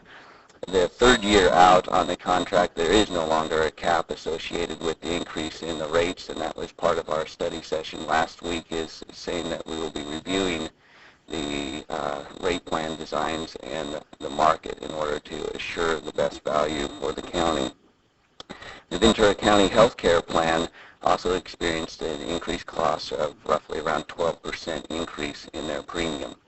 The rate, how the rate is calculated and eventually presented to the employees, is that we take those premiums from the carriers, we add in our medical ISFs, as well as the employee health services, and then we deduct the opt-out risk charge that occurs for those that are opting out of the plan due to coverage elsewhere that they may have. And then we come up with an employee rate in which the employee will be offered that rate benefit there. It is noted in the letter that there are some labor agreements that still maintain a subsidy language in their labor contracts, of which that they will be covered for the cost of the outside HMO, and that's outlined in the board letter in a table there. Those are kind of the highlights at this point in time, and I'll entertain any questions that you may have. I just have one question. You talked about the MOAs, and one of them is with SEIU Local 998. How do you deal with the Local 998 now, considering all the changes that seem to be taking place? I believe the CEO's office is still engaging with them in dialogue on the future of their labor contracts, and so they're continuing that effort. There's an effort that we do want to start early, and we want to also start looking at the healthcare industry early next year in order to have the best plans and recommendations as we go into the budget year. So we're looking for an aggressive study session through the spring. Supervisor Parks. You explained how you reached the percentage increases and subtracting out the opt-outs. Right. My question is, how do you determine the opt-out? The opt-out is a it's a selected estimated pool of individuals that will go out based on a historical basis, and then there's a formula that has been developed over the years based on experience rates, in which when we were self-insured that they factor in a few things associated with that to come up with a number that would be the cost associated with opting out. And that has been a long-standing algorithm that they have developed over the years. And I'm not sure of all the components in that, okay, but more or less the idea is to take, okay, a pool is moving out of our rating pool for the health insurance premiums. The larger the pool, the better premium we can get. So by doing that, that increases the risk associated with the pool, so there's some cost factor associated with that to help minimize the exit. And that's how it's developed. So I notice it's getting a higher increase than some of the insurance plans. So I was just wondering, maybe I can see that algorithm sometime. All right. Well, thank you.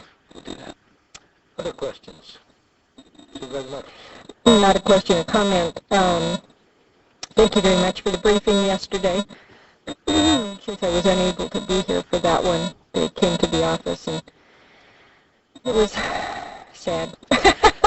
But it's the reality of what's going on. Just, I guess, two quick comments. One that we talked about in my office, and that is, how do we get our employees to understand the value of their compensation? Not just look at their pay stub and see cash, but the value. And I made the comment that the company that my husband works for, at the end of the year, we get a statement on the total value of the annual compensation received, and it includes, any employer contributions to anything as part of the wage package. And so, I would like to see us do that here sometime. Now we have this new whiz-bang system. As soon as this whiz-bang system is banging along rhythmically, I think that's a report that we could generate, and I think it's important for people to understand the value of their compensation when they, look at what others are being paid, they tend to look at that paycheck bottom line and not at what else the county is paying on their behalf in terms of 401ks and health care and, management. I don't know if they have insurance, but all of those things need to be laid out. And the other thing that I would hope we would move to in this healthcare industry and the situation that it's in now is I think there ought to be a way of full disclosure to participants in any plan, whether it's our VCHCP or whether it's specific care, so that when you get a statement back from the insurance carrier, you fully understand the value of the care you received for your $10 copay. And so I don't know, that's probably a national implementation situation. Certainly VCHCP, we could figure out something to do. But in the effort to make all of us understand the value of health care, you go to the doctor because you sprained an ankle or, you have an unexplained lump on your wrist or some, whatever. What was the actual cost of that office visit to the system? What was paid out, and what was the value of it if it was a capitated visit?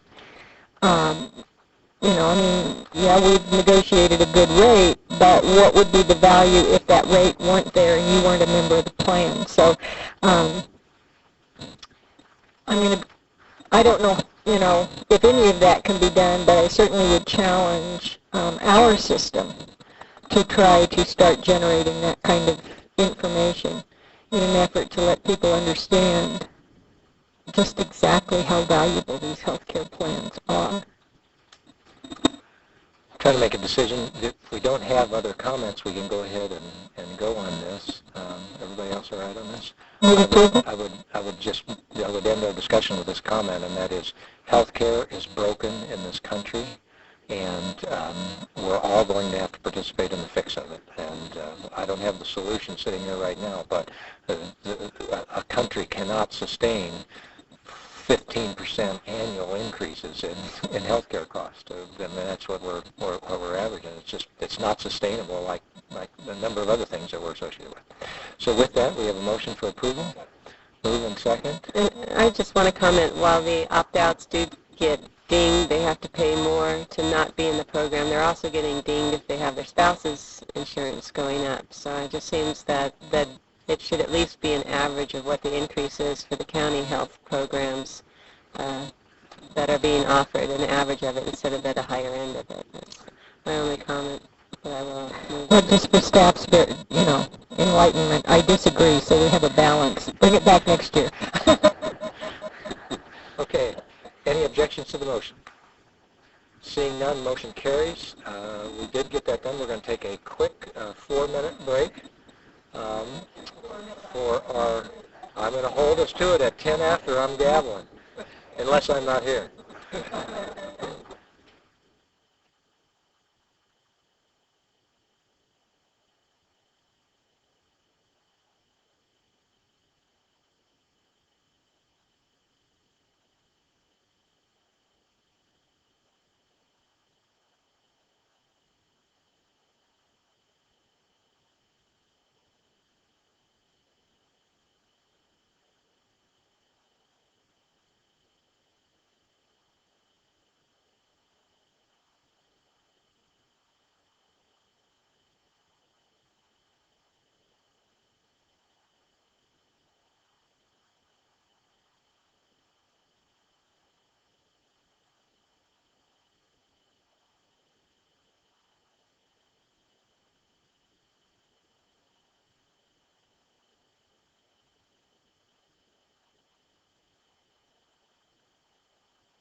like I said, right at 10:10 I was going to gavel us, and no one was in the room I might offer at 10:10, so I decided to leave too.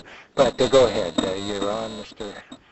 Morning, Mr. Chair, members of the board, and Mr. Johnston. It's our pleasure to present this study session on the Children's Services System Improvement Plan. This is a big deal in California, and it's a big deal for Ventura County. We've had tremendous staff work. Dr. Craig Genosi, who's in the audience today, has been a key player, but all our partners have been key players, and I'll talk a little bit more about that in a second.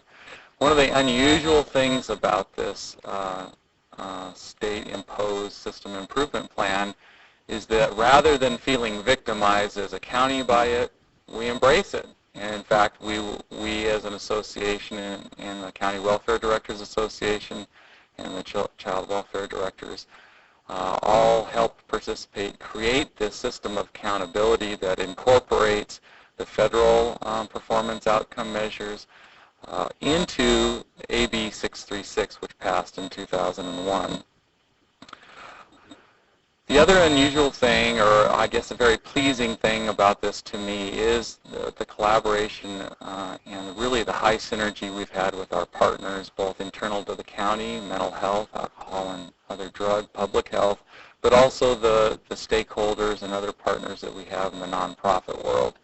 Everybody has come together and helped create this plan, review it, refine it, and it's really, we're acting at a very high level in child welfare right now, the highest level I've ever seen it in the last 20 years. So with that, I will introduce our new HSA Deputy Director, Judy Rivera, to present the Children's Services System Improvement Plan. Hi, good morning. Thank you. Check. Good morning, Chairman Bennett, members of the board, and Mr. Johnston. Thank you for having me this morning to present to you today our System Improvement Plan. If you'll recall, in February of this year, I stood before this board and spoke to you about the changing landscape of the child welfare system, not only here in our state, but in our nation.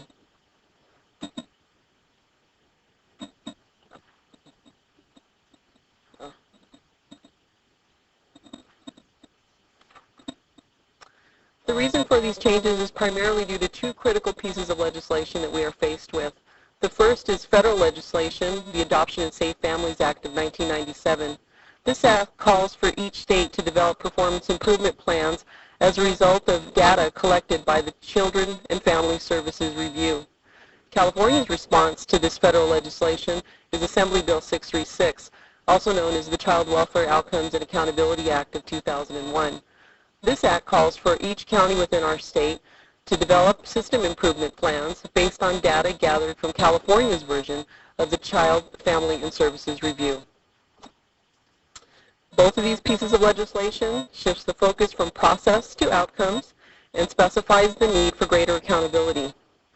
Despite the absence of additional funding, these two pieces of legislation are driving system-wide changes and methods for monitoring the results. These changes are intended to improve the performance of the child welfare system in the areas of safety, permanence, and well-being. In addition to these two pieces of legislation, there are two primary strategies that our county has adopted in order to meet the performance outcomes needed in AB 636. The first is the Child Welfare Services redesign. It is a result of a stakeholder group that convened at the state level between the years 2000 and 2003. This group developed a strategic plan that is expected to take 5 to 10 years to fully implement. It provides a conceptual framework, strategies, and actions for making changes. It also describes practice implications and resources needed to support counties. In essence, it proposes bold and fundamental changes for the way child welfare services are delivered, the primary of which it shifts the focus from merely risk assessment to an overall assessment of the family's needs in order to prevent child abuse and neglect. In addition to the Child Welfare Services redesign, our county has also adopted Family to Family. Family to Family is a best practice model pioneered in Ohio, replicated through the efforts of the Annie Casey Foundation throughout our nation. It promotes 4 primary strategies based on the belief that children grow best in families, Families do best when they're supported by their communities. The public child welfare agency cannot protect kids alone, and therefore we must partner with our community to keep kids safe.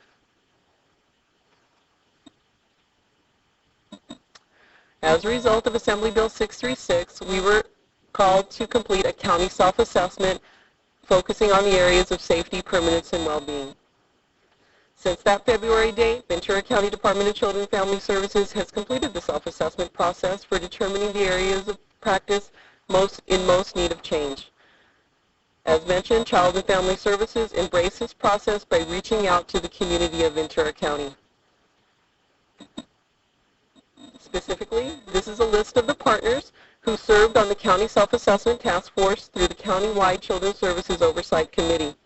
This committee assumed the responsibility for overseeing our department's self-evaluation process, with the contribution from all levels of our department, from supervisors to managers to line staff and clerical. Our self-evaluation team highlighted the areas in most need of change. The self-evaluation process resulted in our department's system improvement plan. The system improvement plan, as indicated, is focused on 3 areas of safety, permanence, and well-being. In the area of safety, our plan seeks to assure that children are first and foremost protected from abuse and neglect. In the area of permanence, our plan believes that children are maintained safely in their homes whenever possible and appropriate.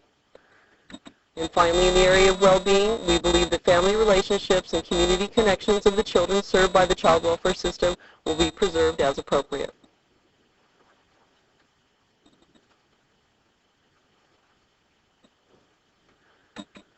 So in our system improvement plan, our target in the area of safety is to decrease the rate of recurrence of abuse and maltreatment for children who are both in-home and in out-of-home care.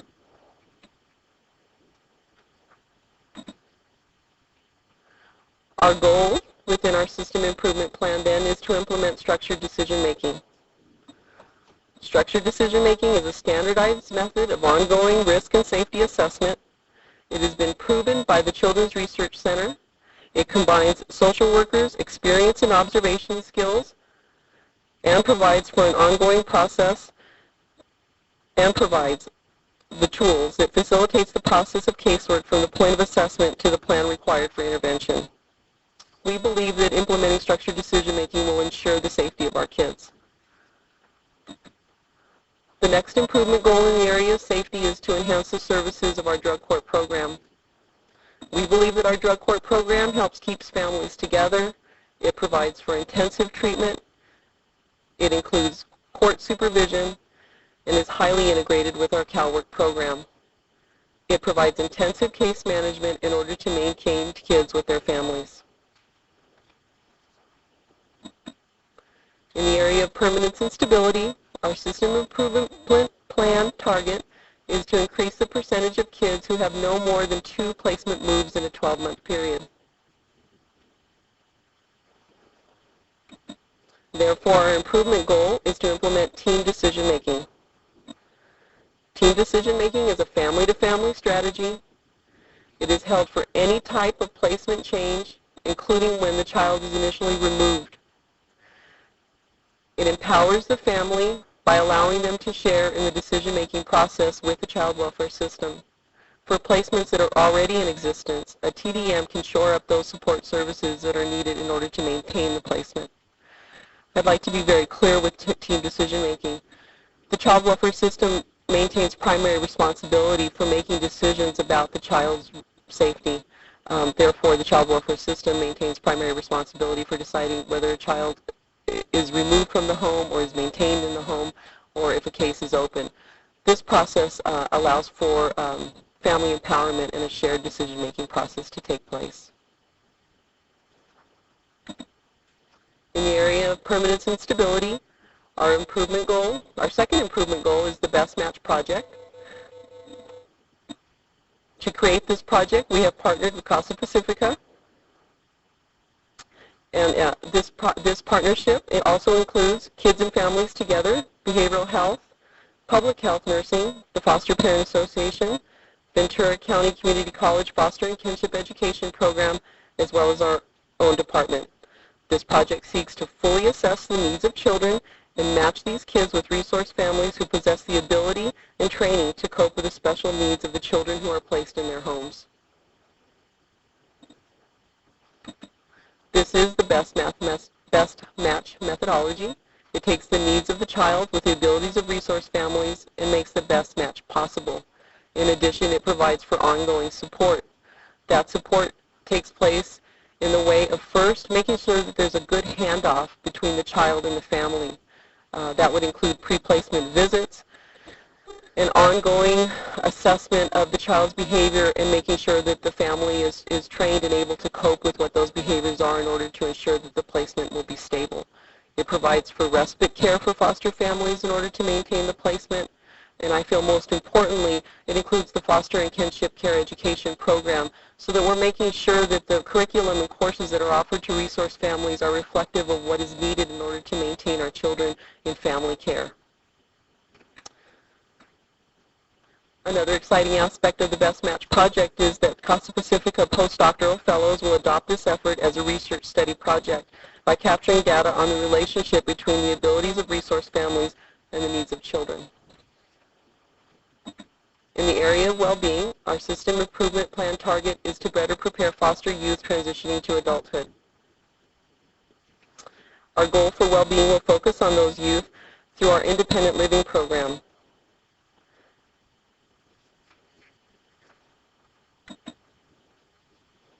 Therefore, our improvement goal is to focus on the independent living skills program.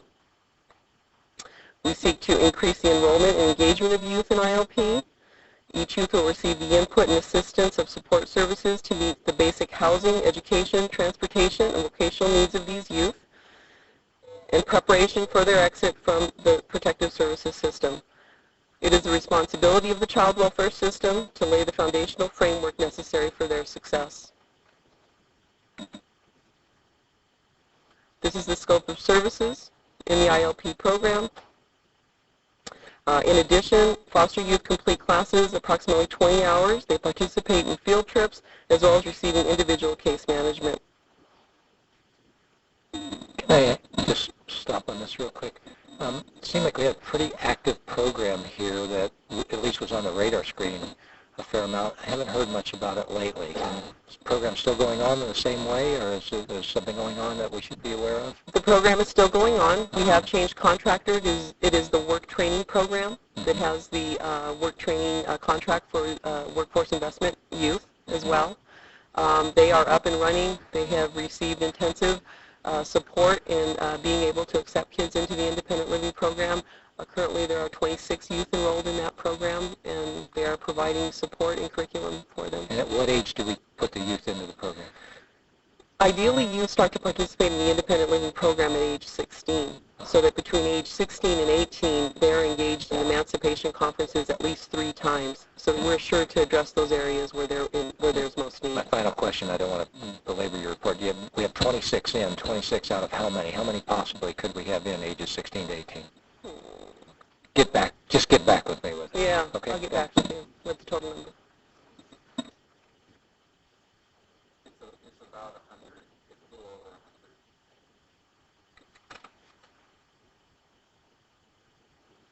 100. The next improvement goal is the Health and Education Passport. It is a life book that collects vital information related to each foster child's health and education. Each child then will have a chronological record of their life milestone.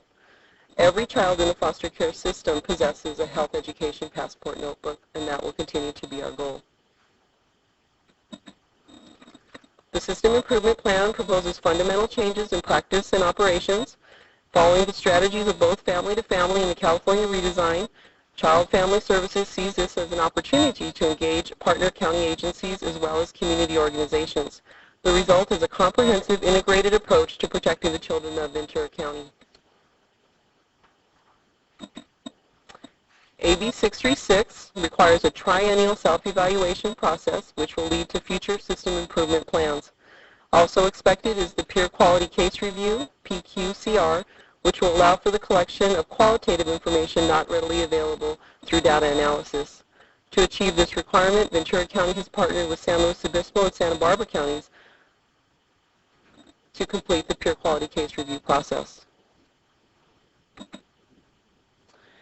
Finally, with the board's approval and support, Ventura County Children and Family Services will embark on the changes presented.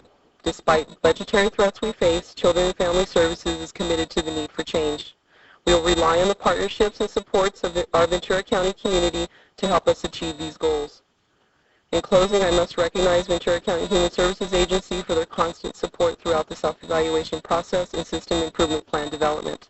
Special thanks to Craig Ichinose for his constant work in superior project management and the entire Children and Family Services management and administrative support team. This piece of work truly represents a collaborative effort. We are proud of its content and confident that these improvements will result in improved outcomes. Thank you for your time and attention. Thank you for doing that so efficiently in terms of time we had budgeted, et cetera. Do we have questions for staff? I guess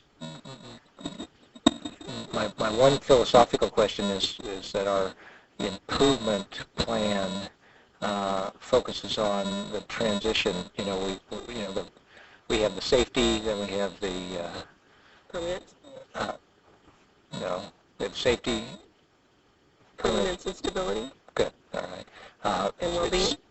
Yeah, the well-being. The well-being plan. The goals are focused on the transitional youth. We have no goals for the other foster youth in terms of the well-being? Yeah, the second improvement plan target is to continue the health education passport for all foster kids within the child welfare system. Great. Good. Thank you. All right. Any other questions? I'd just like to praise you and congratulate you for getting this promotion, and a lot depends on the leadership qualities, and I think you have them to make things successful. Thank you, Supervisor Flynn. We need to have a motion to approve. Yes, Yes. there's a recommended action. Move approval. Second. Okay. We have a motion and a second. Do we have any objections? Seeing none, do you have anything else you want to add, Mr. Myers? We're on track. Great. I'm proud of our staff to be on track as well. I'd like to get an update on where we are on the recruitment for the new foster program administrator. So if you could contact my office with that, I'd appreciate it. Great. Thank you. Good work. Thank you. Thanks.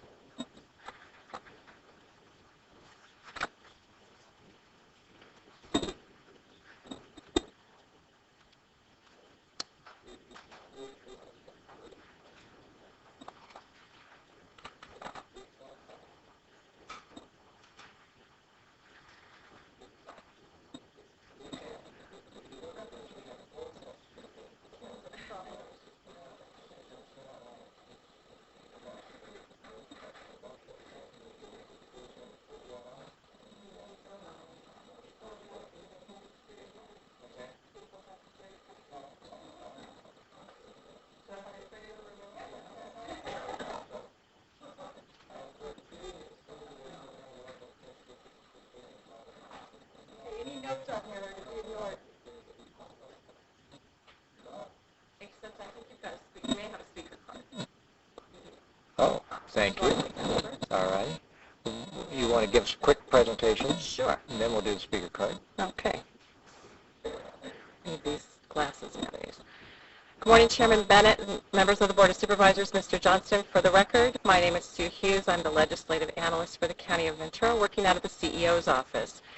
I'm before you today with those 7 board items number 32 through 38, and to provide an update on the proposal to develop a Ventura County-wide integrated regional water management plan.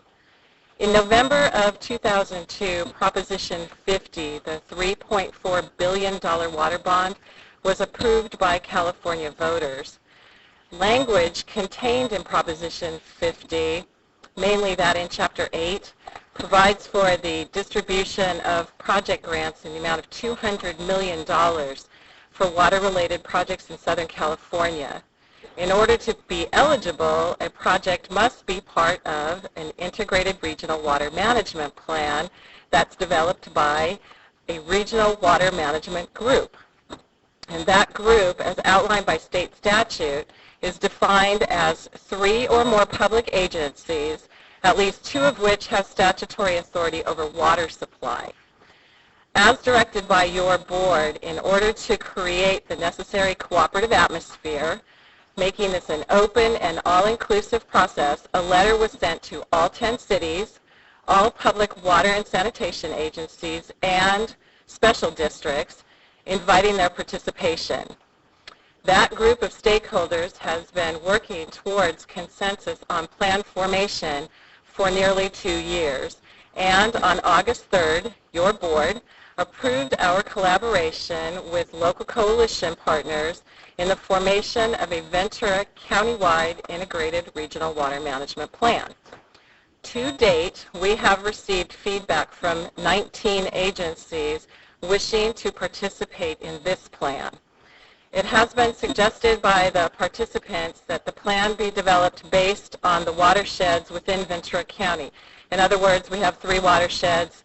You would have 3 chapters and possibly a 4th chapter that would coordinate projects across watersheds. I note for the record that the Cayugas Creek Watershed Management Plan has been working for several years on such an integrated plan in the Cayugas Creek. Those folks in the Cayugas Creek watershed have declined our invitation to participate in the Ventura County-wide plan, but they have suggested that they would be interested in providing, as an in-kind service, the Cayugas Creek chapter to the Ventura County-wide plan. The Ventura County-wide plan will be developed with the coordination and collaboration of all plan stakeholders. Participants believe in the open process and will encourage future participation from agencies that have not yet committed to the plan. And once there is consensus amongst the stakeholders, we will be back to your board as the governing body for formal adoption of the Ventura County-wide Integrated Regional Water Management Plan. Plan participants anticipate that this plan, the development of this plan by these stakeholders, will have application in other arenas besides and beyond Prop 50, including the pursuit of state and federal funding that is now being made available to agencies who are willing to work on a multi-jurisdictional watershed-wide basis.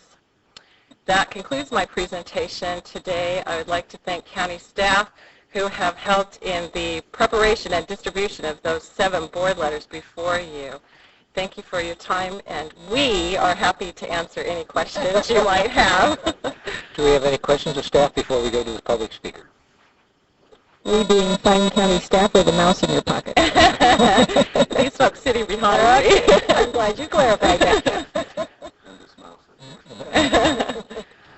Okay, we'll go to our public speaker here, Dom Davis. And appreciate you being here, City of Ventura. Good morning. I'm Don Davis, and I'm the Utilities Manager with the City of Ventura. I've come to speak in favor of the Board's approval of each of these letters for county participation in the development of the plan, and we've also come to express our appreciation to the Executive's Office, particularly Sue Hughes and her staff, for moving this issue forward. We believe that it's very important to all water agencies, to all wastewater agencies, and even to environmental initiatives that will move forward in the county for such a plan to be placed on record.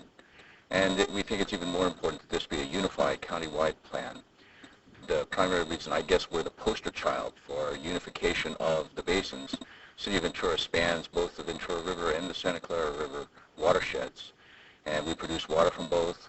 We treat water that comes from the Ventura River Basin and reclaim it and use it in the Santa Clara Basin.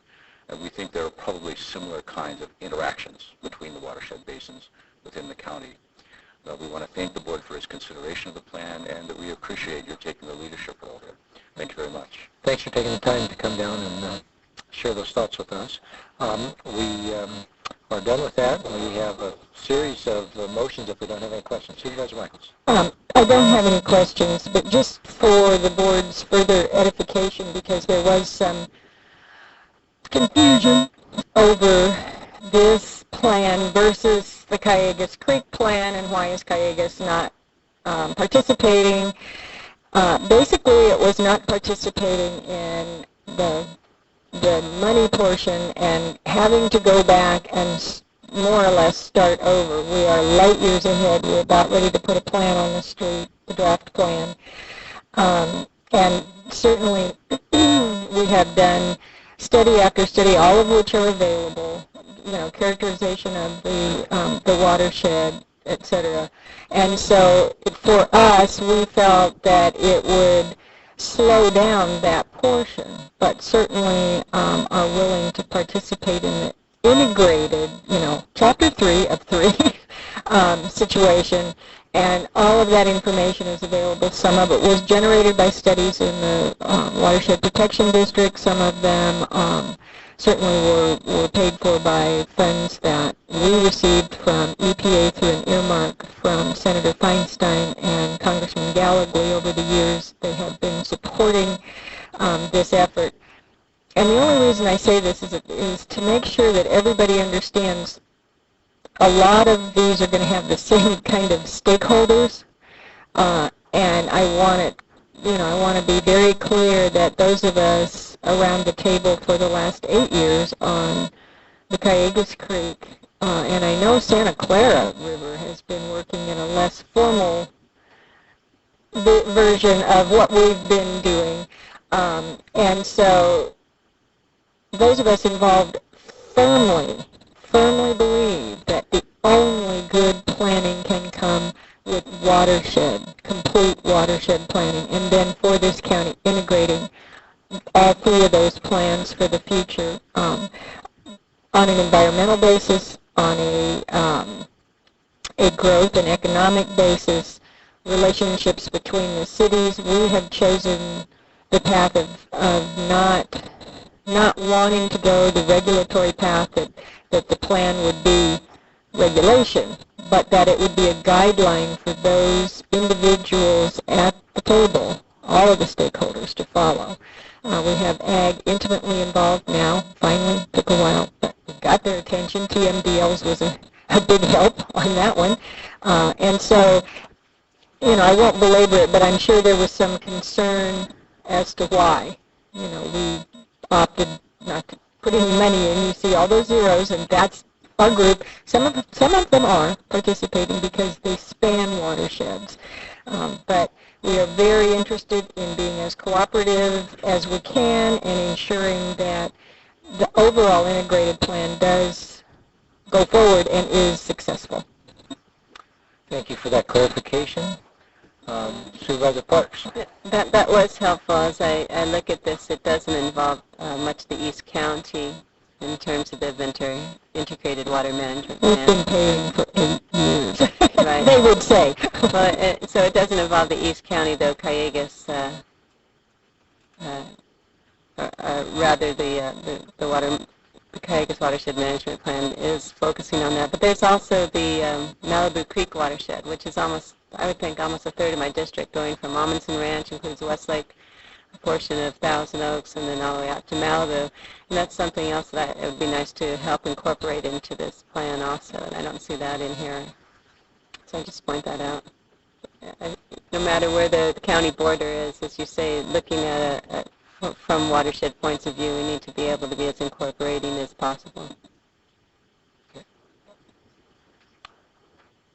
Any other comments? I think we're ready to begin our series of motions. Item 32, we have recommended actions.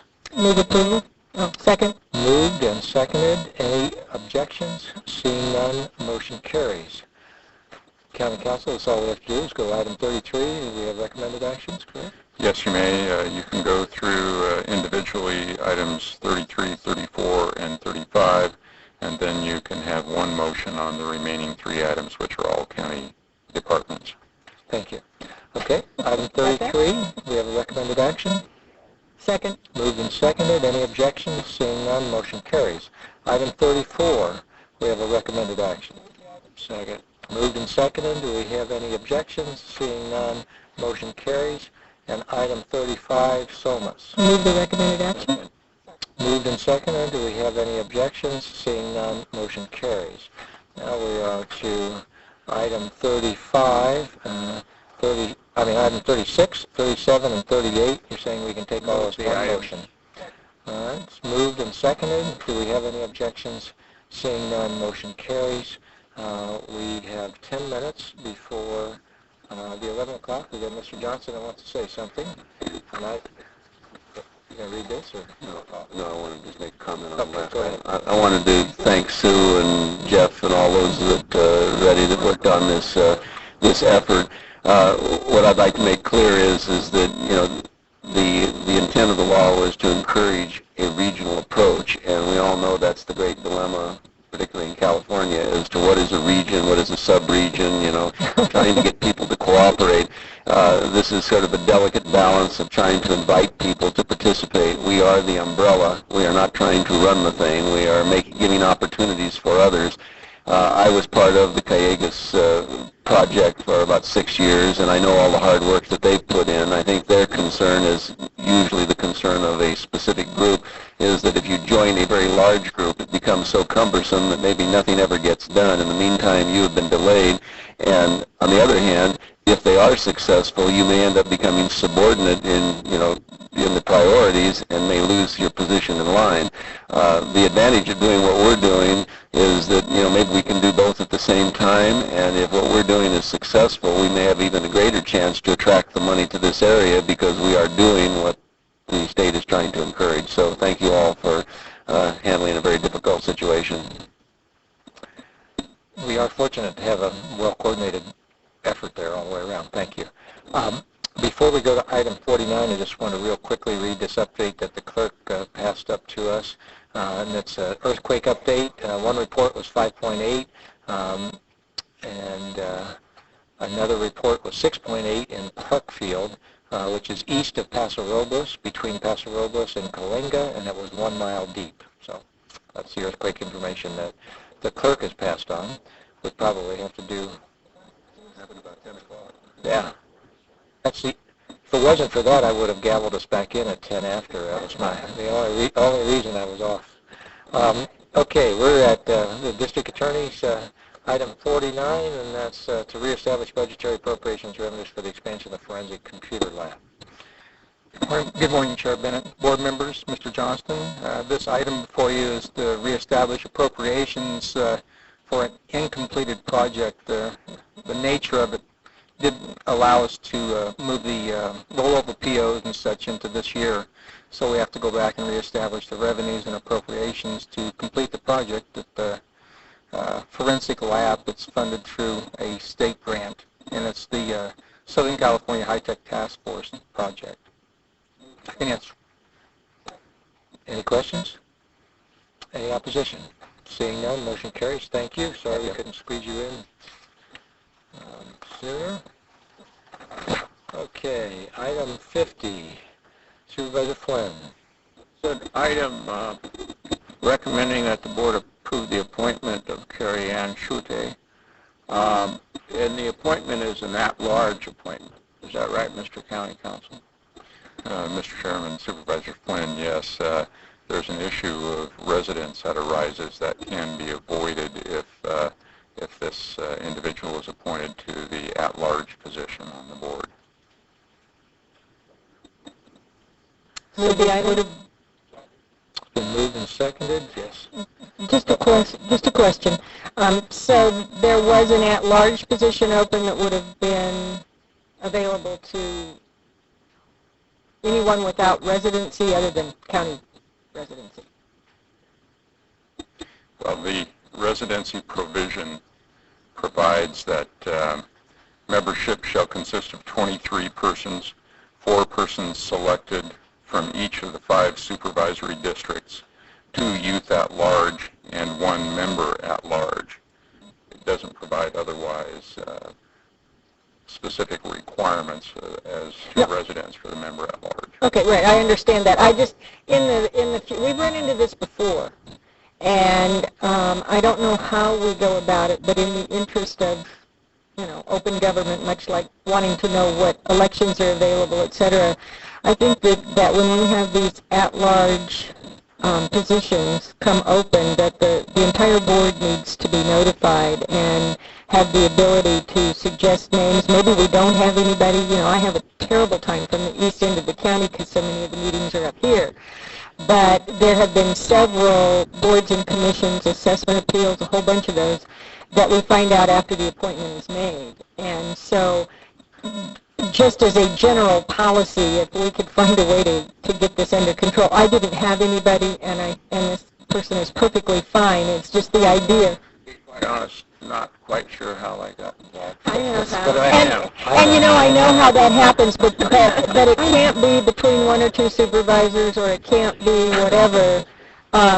You know, if there was an issue that it needed to go county or at large, then we all should have been notified that this was an at large appointment and what the issue was.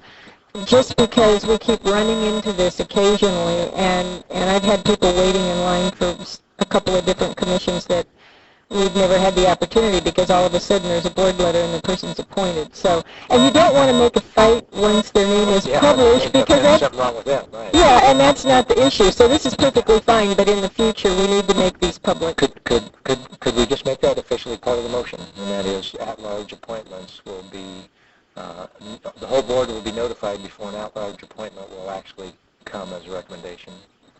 That's certainly appropriate. The only question I would have is who has the responsibility of providing that notice? Whoever's department staffs the appropriate commission or committee that has the opening. And in the absence of that, the clerk of the board. Right. Right. Well, I was Okay. trying to help So you out have a to little work bit. Okay.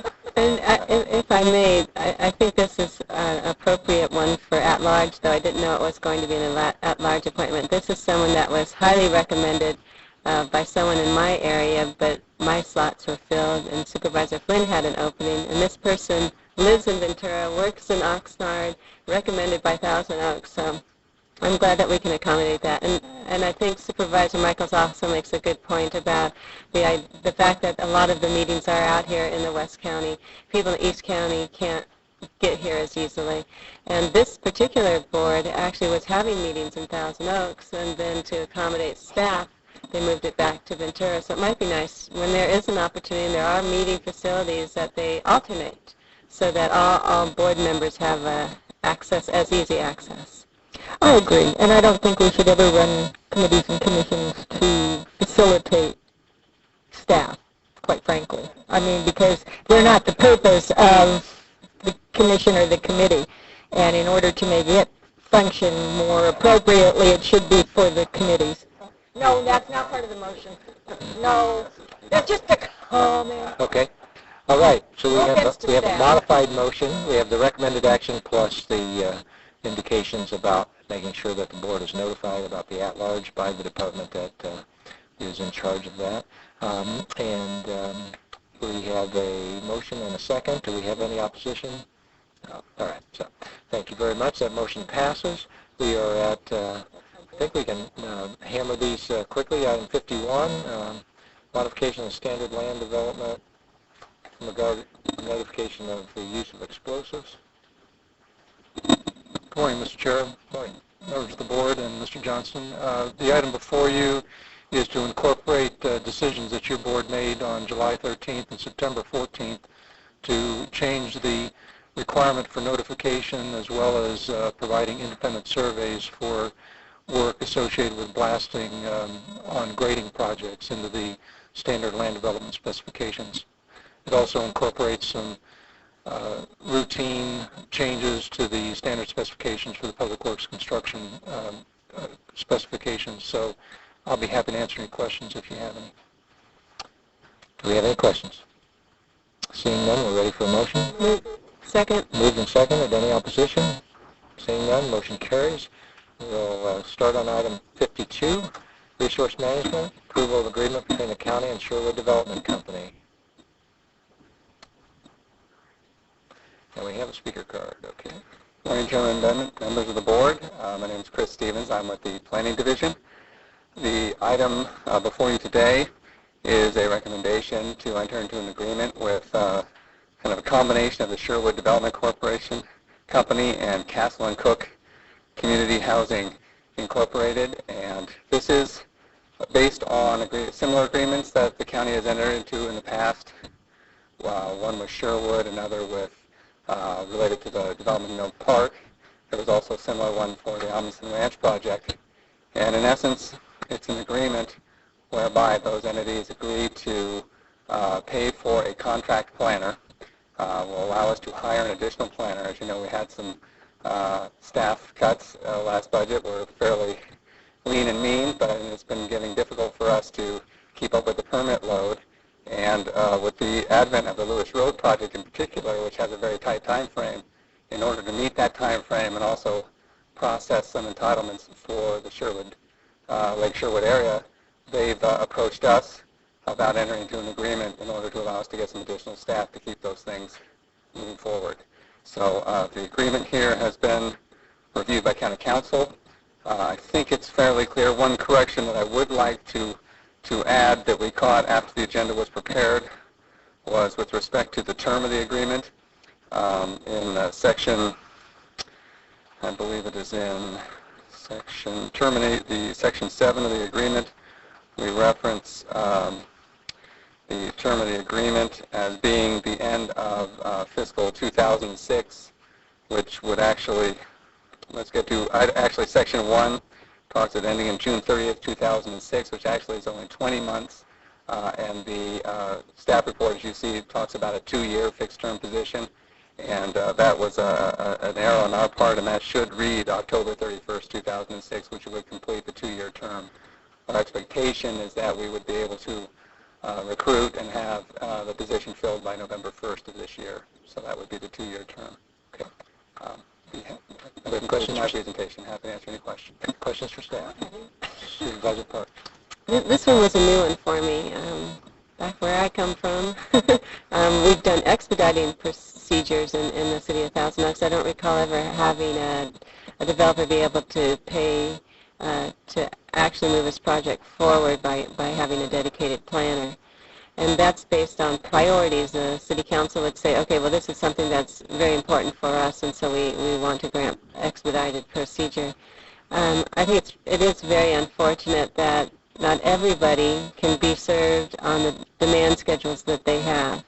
And so this allows for those who can pay to at least be able to better meet their demand for getting their projects out. And I know particularly in the development field, time is money. And it is crucial that they move forward. And I think this is actually a pretty good deal. For $127,000, they have a dedicated planner for 2 years. That would mean to me roughly $65,000, and you can have a dedicated planner for 1 year. And I just mentioned this, I kind of think of it as 2 windows. You know, one window you all got to stand in line and take your time. It takes a long time to get processed. Another window, if you can pay, you can go right up to the front. Or it's not necessarily cutting in front of anyone, but they have a whole separate window that they can go to if they can pay. And in that, I think it's important that everybody knows about this, because like I said, I think it's a good deal. You know, if you have a housing developer, even if they've only got 10 houses they're putting forward, knowing that for $50,000 they can have a dedicated planner to put it forward and save themselves maybe a year, who knows? You know, that would be definitely worth it. So I'd like to see that we have some way of getting that information out. If this is a policy of the County of Ventura, like I said, I'm not familiar with ever having done this before, but I do think it needs to be made available to everyone. And then also, I do want to get some assurances that this, by providing this planner, it isn't going to delay anybody's other projects. A planner does not work in isolation. He's going to be making phone calls, working with other planners, working with the supervisors and others. And those people will be taken off of what they're doing to work on it. So I wonder if you could comment on that.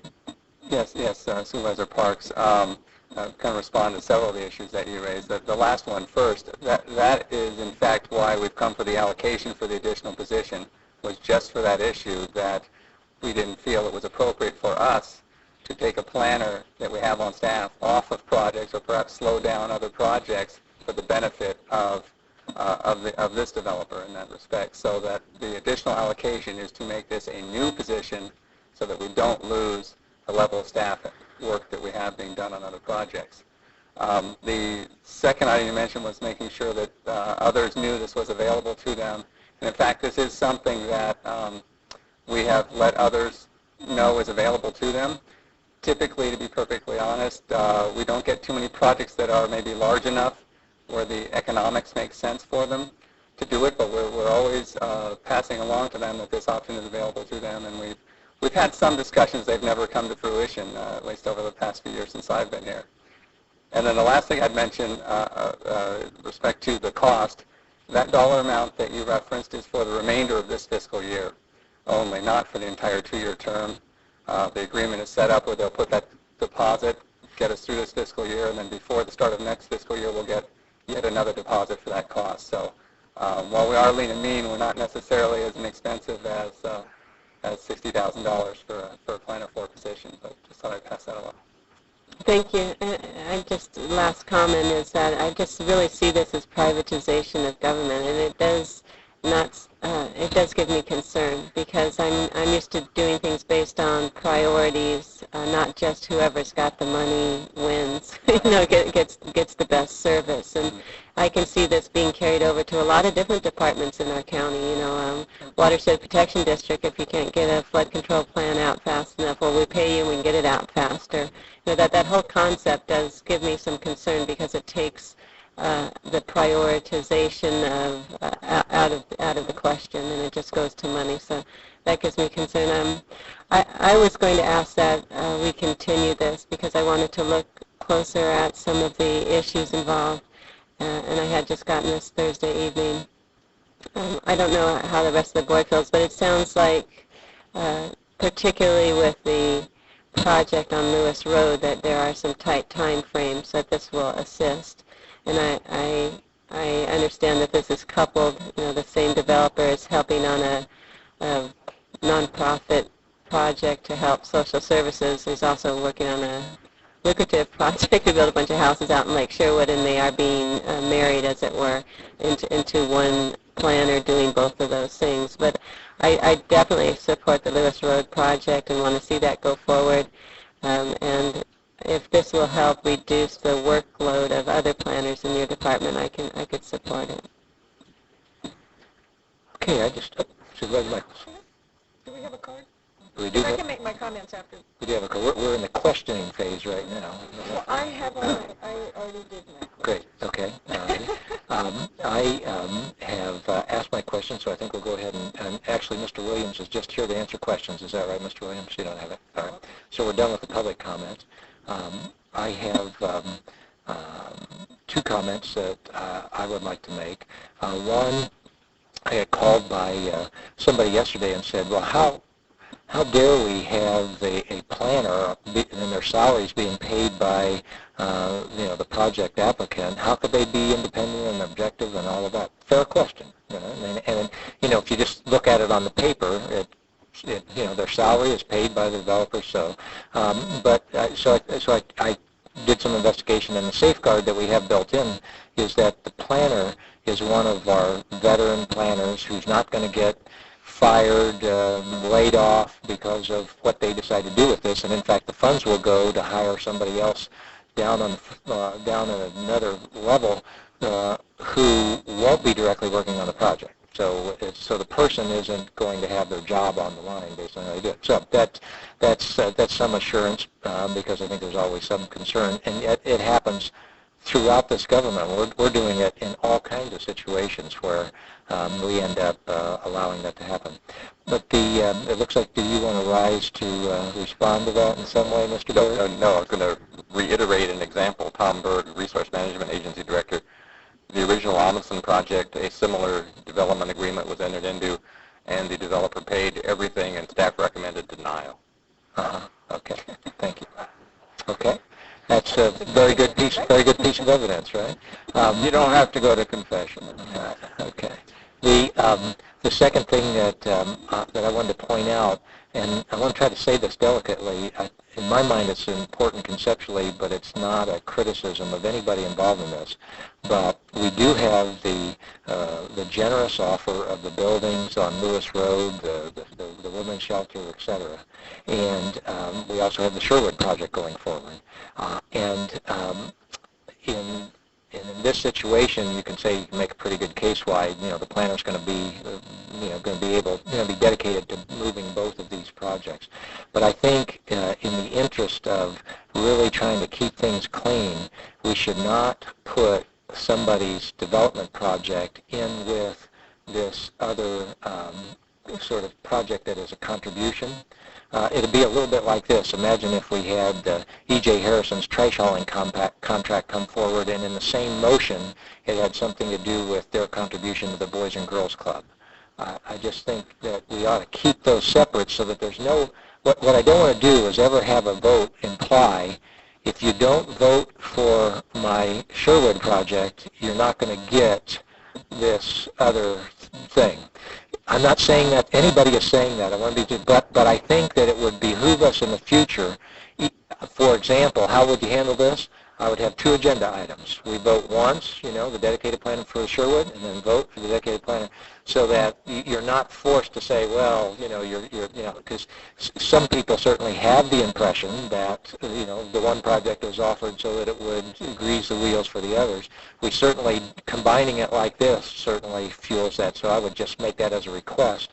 And at the same time, today, if Supervisor Parks, you're not asking for continuance, right? I think she's saying she's fine. So anyway, those are the two issues that I wanted to raise. Yeah. Supervisor Michaels. Well, to address your last comment first, I think you're absolutely correct. Because the one thing that I absolutely believe Mr. Murdoch would not want is the insinuation that he's only doing this because of the Sherwood project. I can guarantee that that's not true. Mr. Murdoch doesn't have to do that, first of all. And he is just so excited about the Lewis Road project. I mean, he's just taken hold of it almost to the point where he's wearing everybody out, which is a good reason to have a different planner, a dedicated planner, because there's a lot of energy going into the Lewis Road buildings. And so I absolutely agree that they shouldn't be linked in the future. I mean, it was convenient. I don't think anybody meant to imply that one didn't happen without the other, but you're right. It gives the perception to those who are pessimistic that that's the reason. But I can guarantee that it isn't.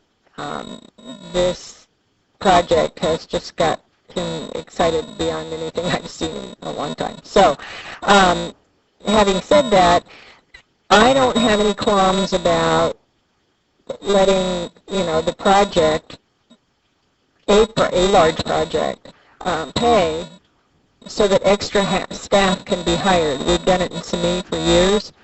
It's a reality that government only has so much money. And I can kind of understand Supervisor Parks from a city standpoint, where the council does a lot of prioritization because the council is at large over the entire community. But that kind of doesn't hold up in a district situation like we have in the counties, because I doubt that this board would always agree 100% on prioritizing projects outside of their own district. Doesn't happen, except something like Lewis Road, which of course is a county-wide project. So I don't have any issue with it, and we long ago solved the arm's length issue in allowing for a developer of a large project to pay to increase county staff. That staff is not necessarily reliant on the job. It just means somebody out of the department who's qualified is going to be dedicated to that particular issue. So I think it's a good thing, and again, I say thank you to the powers that be, that we have someone who's interested, putting a lot of energy and a lot of resources behind this. and I wouldn't want any aspersions cast that there's an untoward reason for this, because I truly don't believe that there is. So with that, if there aren't other comments, I would move approval of the recommended action. Motion and second. Is there any objections? Seeing none, motion carries. Does any supervisor, with the remaining items, does any supervisor want to make those long items? Otherwise, it would be nice for those people. I'm sure we'd do them very quickly before the 11 Which ones are o'clock. left? We have the Sheriff's Department public hearing to repeal and reenact 551, correspondence agenda, and the addendum. You know, I can make motions on all of those collectively or singularly. Well, let's go. Item 53, Sheriff's Department, public hearing to repeal and reenact section 5511. We have nobody from the Sheriff's Department here. Do we have any public cards? No. No, we have no speaker cards. Okay, good. Move approval. Moved and seconded. Any objections? Seeing none, motion carries. Title of the ordinance. An ordinance of the County of Ventura repealing and reenacting Section 5511 of the Ventura County Ordinance Code to require security screening at the juvenile courthouse. Okay. Move to receive and file correspondence. Motion to receive and file correspondence agenda. Any objections? Seeing none, motion carries. And then item 55, the addendum, direction to the Harbor Director regarding potential advanced loans for Channel Islands. Make sure that the item comes to the board before any action is taken. Move approval, and thank you for bringing it. Motion and second. Any objections? Supervisor Flynn. Motion carries 4-1. Supervisor Flynn in opposition. We're now ready. Just a clarification, that's if it happens, it will come before the board. That's right. In other words, it can't happen without it coming before the board. Okay, this is not on... It's not saying to do it. It's just a process clarification. Thank you. Okay. We are now at our 11 o'clock. Receive and file a status report regarding the Ventura County Human Resources payroll. This isn't a receive and file, is it? That's what it says on the agenda here. It has a recommended action. Well, let me go and compare that to what's on the printed agenda. 39. So it's receive and file amongst other things. Receive and file amongst other things. Yeah. So yeah, the CEO's office, somebody says receive and file, it should say, yeah. Oh, and support staff recommendations. All right, gotcha. Well, good morning, Chair Bennett, members of the board, Ms. Johnson, Matt Carroll, Chief Information Officer. I'm here this morning once again on behalf of the Ventura County Human Resources Project Steering Committee to present your board an update on the VCHRP project. It's my intent to provide information that is supplemental to what's in your board letter agenda item and status report for this morning, as well as additional information. I have approximately 15 slides I'm going to try to cover in the 30 minutes we have. There's a lot of information. In the interim, the other members of the Project Steering Committee are here, as well as the members of the Project Senior Management to answer any detailed questions you or your board may have. Before we get started here, please accept my apologies in that there's a great deal of information we're going to try to communicate here, both on the slides and verbally, on what some may view as a relatively dry subject. And unfortunately, they may be a bit correct. But to make up for that, we're going to move as quickly as possible so you won't have a chance to get bored. And my apologies if it feels like we're drinking out of a fire hose this morning. First on our agenda this morning, we want to spend the first couple agenda items refreshing you on what our original project benefits and objectives were, what our project phases were and the goals for those phases, and then our project budget. Then we'll move on to status, the financial status of the project, what our accomplishments to date, our issues before us, and there are some, what's left to be done with the timeline and the remaining project plan, and then we'll come back to those project benefits, if I may, and try to assess from a subjective point of view, at least, granted, where we're at in meeting those objectives and what's still before us to realize the benefits of the project.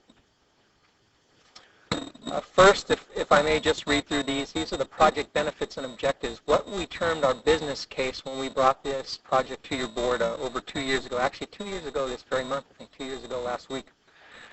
This slide is actually the amalgamation or consolidation of 20 distinct qualitative and process improvement benefits we had hoped to receive from the system. So we kind of encapsulated them into 7 common themes here. If you don't mind, I'll just read through them now and we'll come back to them at the end. The first one is integration of current standalone and manual human resource functions into a single integrated system employing documented industry best human resource practices, functions, and processes. Secondly, to improve departmental ad hoc inquiry and management reporting analysis capabilities. Third, a reduction in the time and resources required to implement negotiated benefit, compensations, and all other types of changes to the system. Fourth, a reduction in the need for offline or manual record keeping, what we called shadow systems back 2 years ago. Fifth, addressing the risk of technical obsolescence and putting in place advanced technology infrastructure that can be leveraged in other areas of the county. Sixth, improve system documentation and audit trails for unique county pay calculations and customizations. Over the years, there was some question as to how accurate our documentation was. And finally, improve service to county employees with online employee self-service for both personnel-related data, such as address, benefit, and deduction changes, as well as online access to historical and current pay information. So that's the business case we brought forward 2 years ago. Moving on to the various project phases. You will recall the project was structured in 2 phases.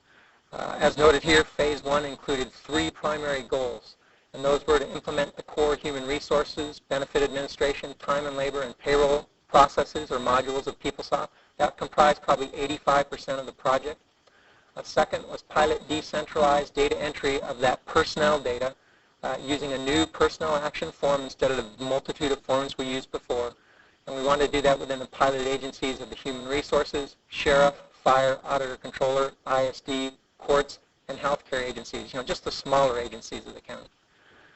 We also wanted to pilot decentralized time and labor data entry. This is the actual employee entry of pay data into the system within those same pilot agencies. Now, this wasn't all employees within those agencies, but select victims or employees within those agencies. This first phase was originally scheduled for completion in the first quarter of 2004, as noted at the top of the slide, but for 2 primary reasons, we moved it back into the May timeframe. The first of these was the complex time and labor rules that we had to spend more time during last fall and winter programming, which pushed us out into late in the first quarter. And the second was we elected to implement or to perform a 4th system parallel test to allow agencies and departments to get further hands-on exposure to the system. There was a feeling that we weren't quite as exposing them to the system as we needed to, so we elected to do that 4th parallel test. As we said, we did not intend to implement until we were ready, so I think not even a day too soon. I think these decisions on the part of your board and the project steering committee were prudent, and we went ahead and implemented in the mid-May timeframe. The second project phase had 4 project goals associated with it: to implement pension administration for our safe harbor employees. This is a separate retirement system essentially for those employees that aren't covered in the core retirement system, what you call the safe harbor employees. We wanted to implement employee self-service, workflow, training development, and the HR help desk. Those were the primary modules for phase 2. We also wanted to complete rollout of that decentralized data entry of the personnel-related information to all agencies and departments.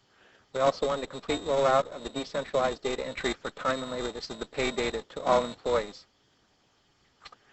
As reported to your board in the project's July status report a couple months ago, we are deferring this from the 3rd quarter of 2004.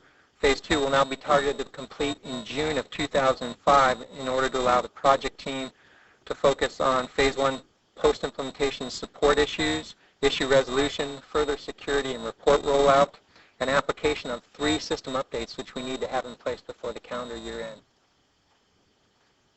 So with that, you're refreshed on what the project phases are and the primary goals associated with each of those. If we can move into some project status. This first project status slide touches upon the financial status of the project. As you can see, the first column on the left indicates the adopted budget your board approved for the project 2 years ago. The second column indicates actual expenditures through the most recent full accounting period we have, which is the end of August of this year. And then the third column, of course, is the differences. As shown in the slide, you can see down here in the eye chart on the bottom. Do we have this with me? Our approved project budget was approximately $12.7 million, and that's what we received from your board for authorized expenditures 2 years ago. Subsequent to your board's approval, $181,000 was deemed not borrowable. In other words, it were costs that needed to be expensed as we went along. We could not fund them through the commercial paper that the project was approved on. So that $181,000 essentially was dropped out of the project, and we were left with a project budget of approximately $12.5 million. Through the end of August 31st, as you can see, we've spent only $10.5 million of those dollars. As you can see in the third column, that leaves us with approximately $2.24 million of the original project budget, or after we take that $181,000, we have just over $2 million left to finish both Phase 1 and Phase 2 post-implementation support and the outstanding modules for Phase 2 as well. Just a quick comment on the differences here that you see. You see really the first two spent more than planned differences are in implementation services and hardware. The implementation services were to fund Bearing Point on site during that extended delay of the project from the first quarter into the May timeframe. And to touch upon the hardware difference, when we originally adopted this project, one of the goals was to provide an infrastructure for additional projects and technology at the county. We elected to do a couple things with the hardware. We elected to size it such that it could handle additional applications that are scheduled to come off the mainframe in the future, the near future.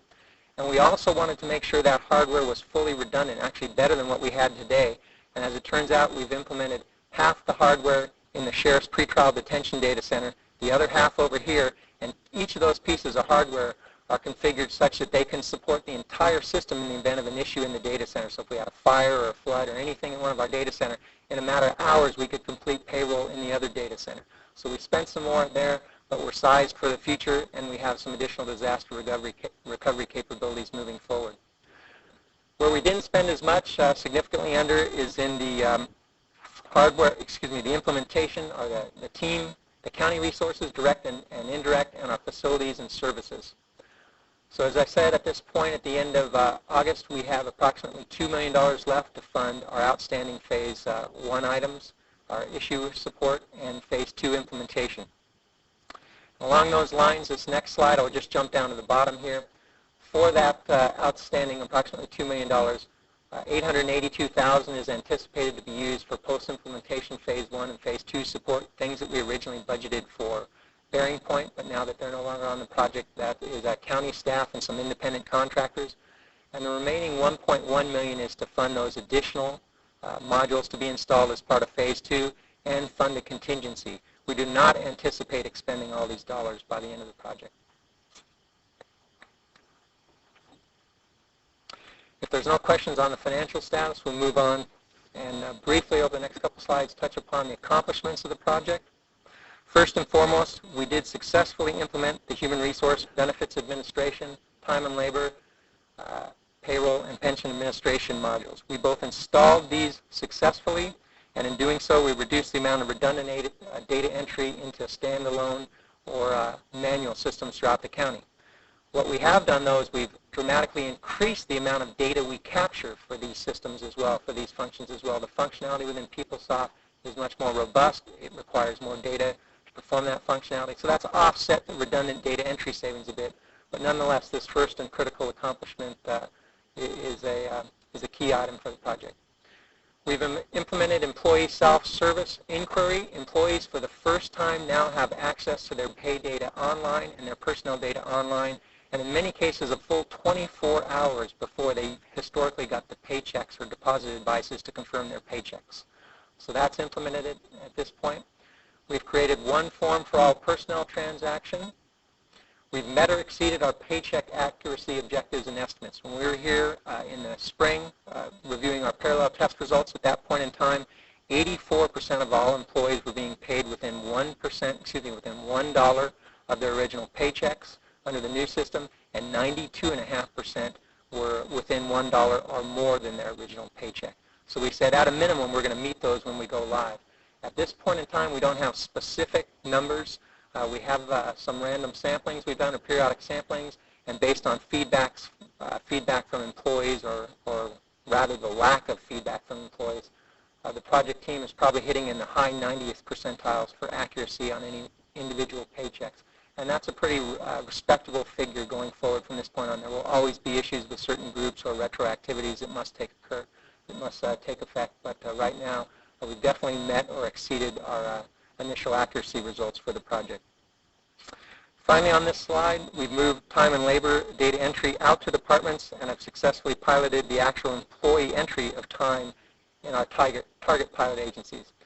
Now, I want to acknowledge that we're in a painful stage at this point with regard to time data entry. We've moved it from the central service providers and outside contractors to the departments and to the pilot employees.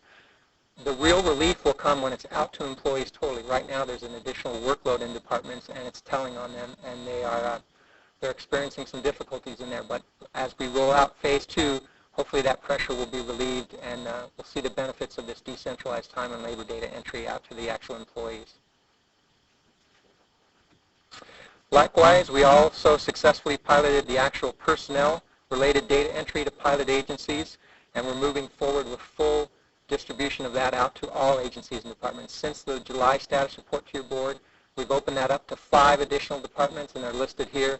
The District Attorney, Human Service Agency, GSA, Public Works, and the Probation Agency. Some pretty good-sized agencies there are now doing decentralized data entry for personnel-related information as well. We have a new payroll advice notice and checks with more information than have ever been available to employees than in the past. They have full knowledge of what the retirement contributions, what their retirement earnings. They've never had visibility into that before. There's more information on the balances. There's more information on the totals in many areas in there. Unfortunately, we've been told, and it'll be one of the issues we touch upon, that the font's a bit small there, but regardless, we do have much more information there. The team developed 33 custom reports, including the labor data collection, fiscal year end, and quarterly reports that were so crucial to HCA to get out last time we met. We've rolled out 11 additional reports since our July status. As you recall, one of the issues was to get this, and one of the continuing issues is to get additional reports out to departments. Since we've last briefed your board, we've got 11 additional reports, and we may actually even have more at this point in time. We completed 2 complete data conversions. The initial data conversion was the personnel data, address, benefits, health care plans, those type things, and it was planned. But when we didn't install the first period in 2004, we had a complete unplanned data conversion to get all the year-to-date earnings information converted over. So that was thrown on the project team, and they completed that very accurately. There were some minor issues with it, but that was completed as well. The team also completed 20 complex system interfaces, and each one of these took several weeks of work and potentially up to a couple hundred hours in the case of retirement to get that completed, and it's a no small feat.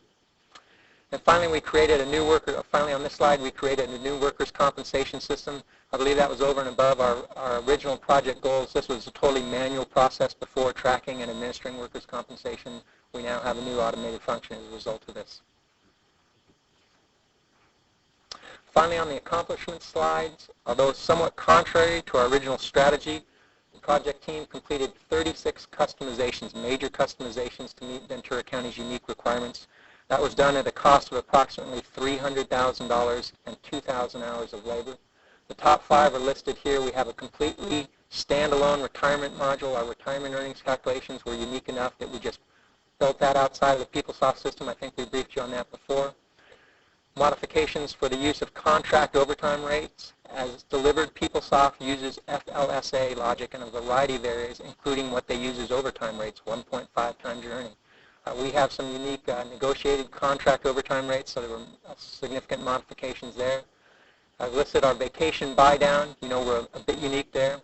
Our automated merit increase eligibility and probation tracking, and then our time and labor rules. This is the complex area we spent the bulk of last fall catching up with and getting those customizations in place.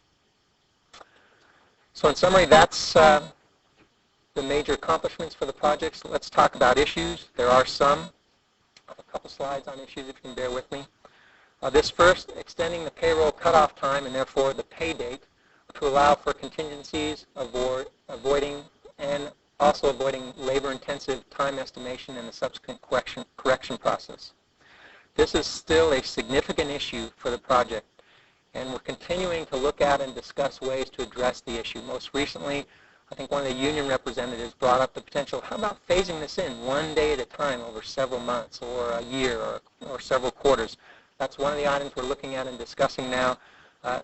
Our priorities are focused on the implementation issues, and we're going to get back to this one, but we did want to make sure it stayed on the radar scope, and there is no changes imminent in it, but we will be looking at it further and bring some recommendations back to your board at some point in the future. Pay stub and advice font, as we said, the font size is small for many folks. It is the standard font that all of PeopleSoft customers use, and to reduce it, we'd have to get rid of some of the information on the payroll check. So I guess the bottom line is here, we're letting you know it is an issue, we're aware of it, but our intent is to leave it as is and issue magnifying glasses, or in my case, new reading glasses. This next item, synchronization of time and labor, HR, and benefit transactions, was first reported to your board in the July status report. This was the case of the mysterious ghost transactions that kept appearing in every pay cycle, and it took a fair amount of time, or it took a lot of time on staff's part to find these transactions, go find out what was causing them, and then get rid of them so they wouldn't adversely impact that night's payroll checks. Well, I'm happy to report we found the problem in probably 99% of the cases, but unfortunately the problem is us. We were implementing certain transactions in one section of the system that were inconsistent with the existing data or the state of, let's say, a job code or a salary in other parts of the system. As a result, PeopleSoft, being the advanced, highly intelligent system it is, went about to correct us on those and created these ghost entries. So in all cases, they weren't required, so we had to essentially eliminate them in each pay cycle, and that took a lot of labor. Things have gotten better since we've identified our chief enemy is us on this issue. It hasn't gone away, but we continue to work the issues. We're coordinating our transactions more effectively, and we do see some light at the end of the tunnel from here. Timely installation and testing of the PeopleSoft software patches. That was the preeminent topic at the 15,000 people that attended the PeopleSoft Connect conference last week in San Francisco. It is the nature of the beast here, and it is a contributor to the ongoing staffing issues that we're going to discuss in a moment. But given the extensive customizations we've made, it is more of an issue for us. So we're going to continue to work this issue. We've applied the first of the 3 that we had to have in place by the end of the fiscal, or by the end of the calendar year end. But we'll continue to work it as our knowledge increases. Hopefully we can get better at it and more timely. But it is an ongoing staffing issue. Finally on this slide, our labor agreement changes. In a nutshell, this item says that given the customizations and the fact that it will take us longer to make these, when your board or when the labor negotiators agree on an amendment or a change to our benefits or our pay calculations, and the implementation date is short term, that will cause the project staff or the functional staff and the audit controller and HR to make lots of manual adjustments until we can get it implemented within the system. So we're not going to implement it as quickly as we had hoped based on the original project. So what we're saying here is we need to coordinate those implementation dates closely with the labor negotiation teams. We certainly do not want to be the tail that wags the dog on this one, but it is a consideration that needs to be taken into account, and whenever possible, give us enough time to make those changes. Moving on to our last slide on issue. Yes? It depends on what the changes are, and I think that the right answer to this is sit down, let's say at the 11th hour before you finally commit to that date, get some input from the functional staff, and then make an informed decision. You may want to go ahead and install it now anyway, but at least you'll have that informed decision to make. So it's up to us. The onus is on us to work closely with the labor negotiation team.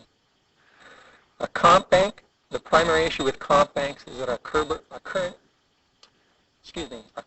labor agreements allow us to take comp bank time in the period it was earned.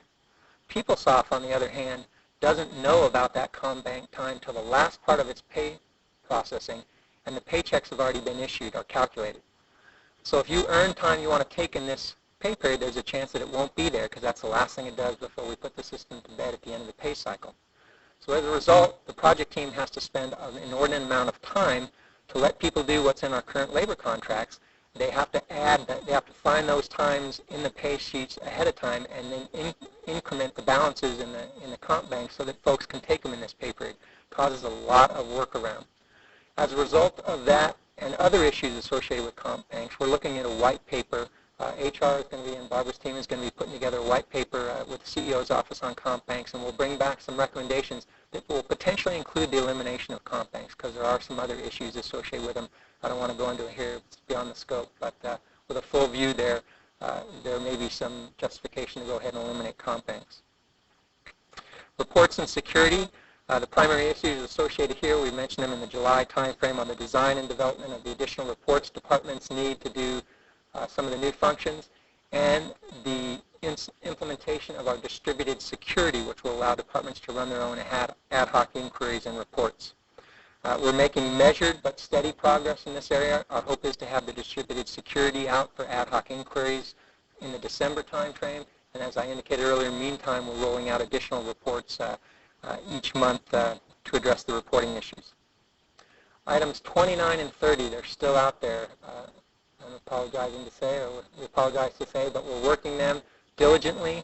Barbara's folks have, and the auditor, I think, have, I want to speak for you, but we have tentative agreement on an overall strategy, and it's just the specific wording that remains to be worked out at this point in time. In the meantime, nearly a full FTE is dedicated to making these adjustments every pay cycle to get this, these pays consistent with how they were done in the old system, which was not consistent with the MOU at that point in time, but nonetheless, we decided constituted a past practice. So hopefully that's imminent within the next pay cycle or two. We can get that put to bed. Our last issue here is probably our most painful, and that's the ongoing operations staffing issue. As noted in the board letter, the planned workload decrease within the Auditor Controller's Office primarily that would have allowed for transitioning allocations from Auditor Controller to HR to allow the new functions that the system requires in the human resources area to be staffed. Essentially, it has not occurred. That workload decrease has not occurred based on our first 4 months of actual experience.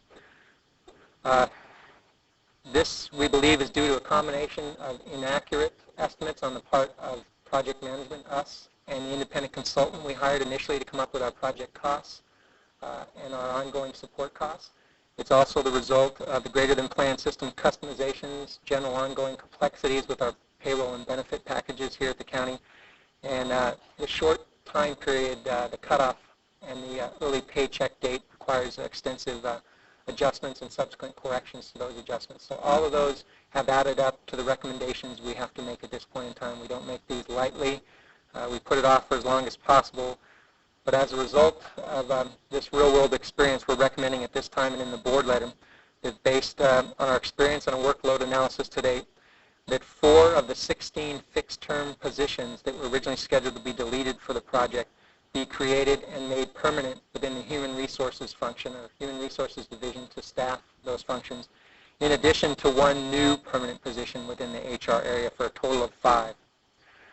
We're also recommending that a single fixed-term position within the Auditor Controller's Office be extended to the end of the fiscal year to see how the workload levels continue this year, and we'll go forward from that point. We're going to be working closely with the CEO during the budget process and throughout Phase 2 to assess our ongoing staffing needs in this area, and hopefully we will see that workload reduction, but we would be less than forthcoming at this point in time if we were to make that commitment at this point in time. So the total cost for these recommendations are $352,000 in the current fiscal year. Our original recommendations were to take $225,300 from contingency and $126,900 from the medical services, ISF, and HR, given the workload associated with those positions was related to benefits and medical-related workload. So that's it. I believe the CEO may have some further thoughts on where to fund this from, and we can defer that just a moment here. Summarizing, we do have issues. They are potentially significant, but we're continuing to work those in a priority order, and we do see light at the end of the tunnel in many areas. This next slide, very quickly, is the obligatory timeline. You see this in every presentation we made to your board. Basically, items 1 through 9 constitute Phase 1. They're complete. We've completed the largest component of Phase 2, which is this pension administration, item number 10. And now we have items 11 through 14, which constitute the self-service, training and development, workflow, and query security we hope to wrap up by June of 2005. This again summarizes the 4 major milestones for Project Phase 2 in the timeline. Query security, December 31st, and the remaining 3 items by June 30th of 2005. Okay, if I may, back to our original project benefits and objectives, our business case. I'd like to wrap up and just take a pulse on these. I've color-coded them according to green being objectives or goals that we feel have been primarily met, blue being items that are still in process, and red being objectives that are at risk at this point in time. And I'll just go through them quickly. Integration of our current standalone and manual human resources functions in a single integrated system. That item is complete. That was our major goal for Phase 1. Improved departmental ad hoc inquiry and management reporting capabilities. We code that blue. It's in progress. Ad hoc inquiry security, when it rolls out in December, we'll move that one along, as well the additional reports we're rolling out. So we call that in progress. We've seen some improvements recently there, but we haven't brought that one completely to bed yet. Item 3, a reduction in the time and resources required to implement negotiated benefit compensation and other system changes. The bottom line here is this objective is at risk given the extensive customizations we've made. It's not lost, but we have those strategies, those points on the continuum. We can come down on our creativity in the future, and if we come down on one side, we'll recover this objective. We've all discussed that. And if we continue to come down on the other side, we can make an informed decision, and this just won't be something we realize from the system. The fourth objective, a reduction in the need for offline manual record keeping. That's actually in green. It should be in blue. That's associated with the improved departmental ad hoc inquiry management and reporting analysis. That's in progress. There'll be more of that. Less need for shadow systems as we get that reporting and inquiry capabilities rolled out. Addressing the risk for technical obsolescence, done. We're even better than before with our fault tolerance and our disaster recovery. We're already using that infrastructure to pilot some new technologies that potentially will limit the number of unique logins and passwords we all have to remember for all the variety of systems. We're going to have eventually the HR payroll system drive some of that for selected systems, at least those that are commonly used. Second to last, improved system documentation and audit trails for unique county pay calculations. I would hazard to say that at no time in recent history have our pay practices and calculations and formulas been more accurately documented than they are at this point in time, so we say that's a go, or that's achieved. And the last item, improved service to county employees with online employee self-service for addressing benefit and deduction changes and online access to historical or current pay information. We have some of that now.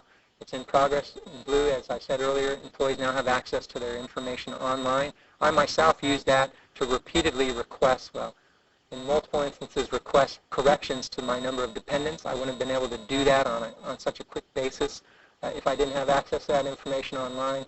And again, employees have access to their actual pay data a full week ahead of time.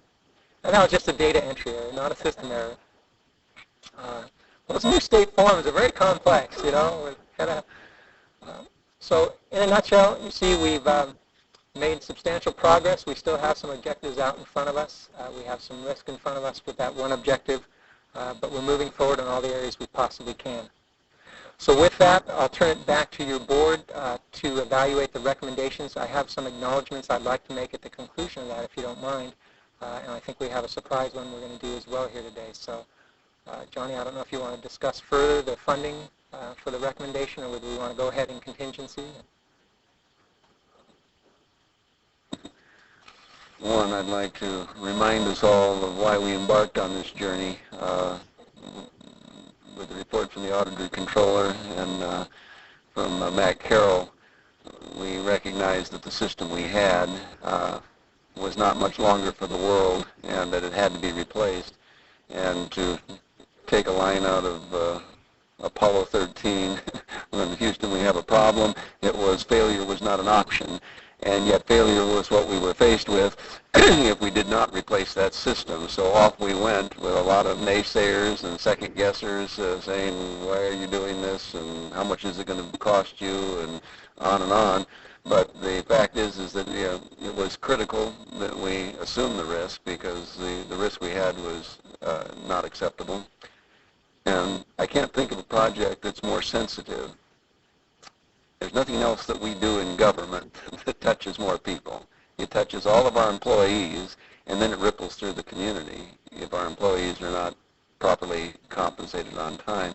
And so the task that we undertook was one that I think was some trepidation, but a lot of courage. I want to thank Matt, Christine, Barbara for all of the work they did in preparation for bringing this, into this, and to Louise and Vern and all the rest of you folks who worked on the project.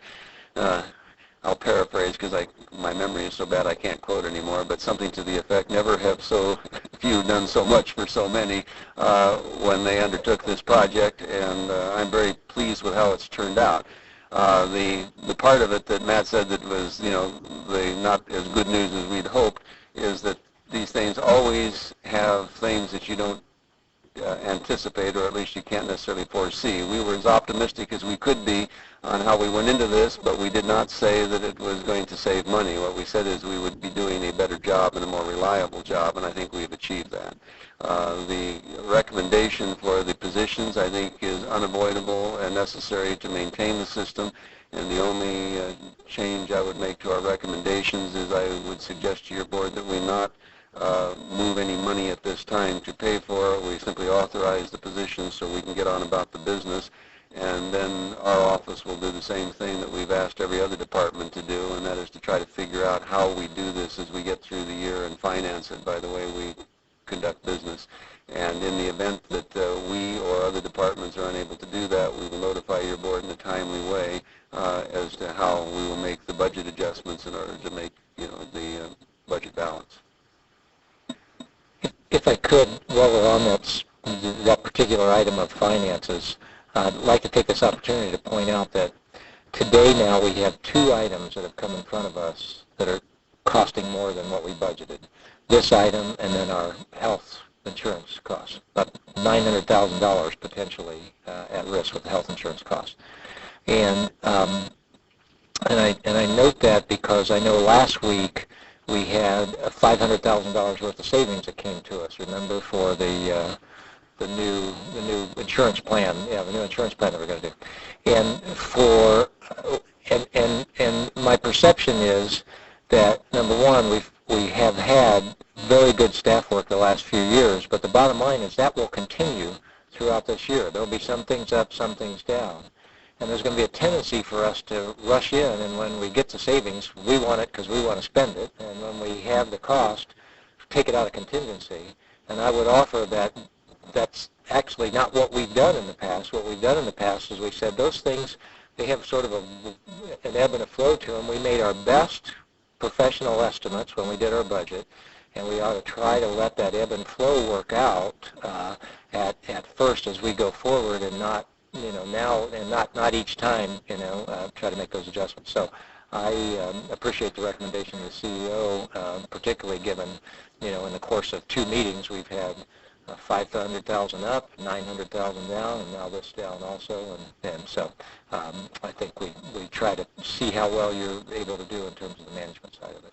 The other thing that I just want to take a minute to point out, it is very noteworthy that I really view this as sort of rolling out the successful implementation. This is sort of the announcement of it, and we don't have anybody in the press here except for one reporter from the radio station. This is, who is not paying attention, right? This is one of the remarkable accomplishments of government. If the taxpayers were aware of how many times businesses have launched this and have blown it, and other government agencies have launched this and gotten themselves into one royal mess, I was really holding my breath. I've been associated, I wasn't in charge of them, but I've been associated with two failures of this kind of big computer implementation stuff, and they are nightmares for organizations to go through. And when I came here, I just went, boy, I sure hope we don't go through that again. And so I think it's very easy to just say, well, we implemented this, great, yeah, it was good, but this is remarkable, and it's too bad that the citizens aren't informed of how much good service they got, because they were at tremendous liability if this wasn't implemented properly. So to you, to all of the leadership and everybody on the team,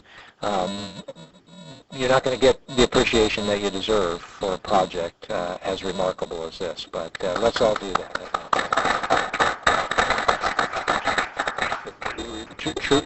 Truly was remarkable. And I'll let any other supervisors comment before we go on to our... Well, just well said, and it is remarkable. Certainly hours and hours and hours, and really tough decisions to be made, knowing that they might chart a course that would either be in conflict with the many things we have to deal with in contracts and policies. But you've done an excellent job. When John said the ripple effect out into the community, it's very true with this system, with the assurance, with the entry-level employee who may live paycheck to paycheck and really does rely on the accuracy of that and the timeliness of it to make sure that they're able to pay their bills and feed their families and do so and sleep at night is invaluable. So your work is appreciated. We thank you. Yeah, we can all talk about how big a deal this really was, and is and will continue to be. But I think even though we think we understand how big it is, we really don't, unless we're sitting in those shoes, those seats back there, and having gone through the discussions at IT committee and everybody going, are we going to make it, et cetera. There's just such an incredible amount of dedication, because it would have been pretty easy to just kind of go, and so I don't think I can get it across, but I really, really do appreciate all the work that went into it and the professionalism and the talent that was displayed in the first part of this, and will continue to be. Matt, your leadership, it wouldn't have gone anywhere without it, and we know that, and I'm sure they know that. I'm sure there was a whole lot of cheerleading and coaching and talking and getting people through some of the tougher spots. And so, we expect our employees to be talented and professional, but there's nothing wrong with saying thanks when you really do go the extra mile to all of you that were on the project team. Not an employee, obviously, a colleague, but that was toughy. And, in talking about do we need these extra people and all of the stuff that the board's gone through, and I welcome the fact that the CEO's office is going to do what we've asked everybody else to do and see if we can make it. The alternative is not acceptable. It's not acceptable to any one of our employees to not get a paycheck on time or to not have it be accurate. And so if we, that's what we do. We have to do. It's an obligation. And so I think that embarking upon this, people could say, well, you should have done it at a different time when you had more money. One time that the system crashed, and, approximately 7,000 employees didn't get paychecks on time, didn't get them deposited on time. We would have had egg on our face that we could have never washed off. So I'm glad we did it. I think it's gone well. There's fewer burps and bubbles than even I expected, and so thank you all for all that you did, and good luck trying to cover the cost. I have a little concern with that. I made my comments at budget time that I thought that the CEO's office is getting a little on the thin side, but we'll see what we can do, and then we'll go from there. Okay. Supervisor Parks? I just also wanted to commend you on the fact that few people, I think, have any understanding on what kind of information is involved in the payroll system, and something I'm still trying to get a handle on in terms of the over a dozen unions with present boards and previous boards of supervisors working out negotiated contracts that instead of raises put in together some other kinds of person. All this has to be kept track of. It's just it's incredible the detail and the intricacy. It's catacombs that are involved in trying to keep this all together, and I bet we've all learned, and a lot of people had no knowledge of how intensely stratified it all is. Have learned a lot through it, and I commend you because it was no easy task. Supervisor Flynn? Yes, I want to commend all of you too, especially Matt for the leadership that you've shown, and Barbara and Christine. But, you know, you mentioned something about if the public only knew this. I'm trying to determine what I could do to put it in one of my campaign brochures. But it's so complicated, I don't think I could put it into one line. But my commendation to each of you. 3 words: Flynn supports technology. Champions technology. How about that? Chair Bennett, if I may have a moment too. Yes, Christine. I just want to thank the board for your support. Supervisor Michaels on the IT committee has sometimes brought the really hard questions, and I commend you on that. It's sometimes difficult to anticipate everything, and it is very helpful to have such engaging board members. Johnny, you were there when we needed you for making those tough decisions as well. Staff has been outstanding, absolutely tremendous, but in particular, I also, in addition to my own staff, I'd like to thank County Council for Council's assistance in some of the difficult legal issues that we have to face in the payroll world. Also, 2 departments I'd like to point out, Fire and Sheriff, lend their staff to this project as well. And that was amazing to see the cooperation and the collaboration of getting 2 large departments involved in this team and working so well together. Thank you to all of you. Okay. Thank you for those words. We have a little special thing we're going to do here, but you said you have some people you want to... Sure. You actually touched on most of them already. I want to thank your board. Your decision to dedicate staff to this project in a dedicated manner was the key to its success. I want to thank the members of the steering committee. They made all the tough decisions. I was just the communicator. It was really a triumvirate up there, and they had the tough calls to make, and Christine and Barbara have to suffer a lot of the slings and arrows while I hide down in that little plaza from this point on. Staff, I can't add to what your board has said for them. It's the best project team I've been associated with. They had fun. They work nights and they work weekends, but I think they'll all look back on this was a capstone of their career in one way or the other here at the county. We mentioned the departments that dedicated resources. There were several of them, HCA, Fire, Sheriff. We couldn't have done it without. And finally, the leadership on the team. The real day-to-day work was done by these 2 individuals here, Vern Holdsworth and Louise Webster, in addition to Mike Reed, in addition to the HR folks, Claire Turner, who's recently retired, Rachel Van Molen, Susan DeMaio, Alan Bandalai in HR. You guys did an excellent job in addition to the day-to-day work that the whole team did. So with those acknowledgments, I think we've said all we can. Well, thank you very much. Let's do the resolution, then we'll do the business since we've moved here, right? I think we all recognize up here on the board that we had one individual who wanted to retire but stayed around for this project. And can you imagine making that your swan song as you go on taking on a high-risk project like this right beforehand? And so it's unusual that we do this for somebody that's been here as long as Vern has, but because of the special contribution that Vern has made to this project in his 17 years that he's been with us, we have a resolution of the Board of Supervisors that we'd like to read to you and present to you here. So if you'd come up to the podium while we read it.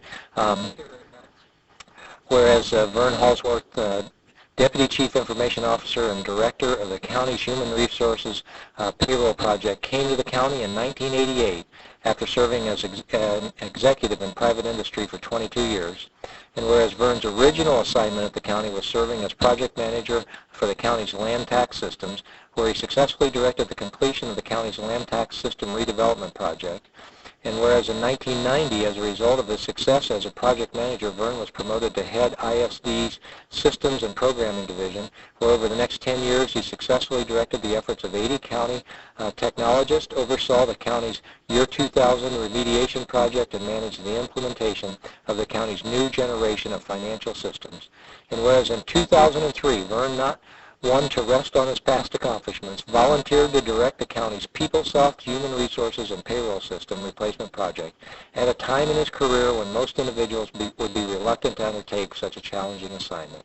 And whereas, as in the past, Vern was again successful, thank goodness, right, in implementing this last project under the most challenging of circumstances, whereas Vern balanced all of the above career accomplishments and services to the county along with his life's partner and wife Teresa, and raising 2 accomplished children and living the Ventura County dream as a gentleman avocado rancher.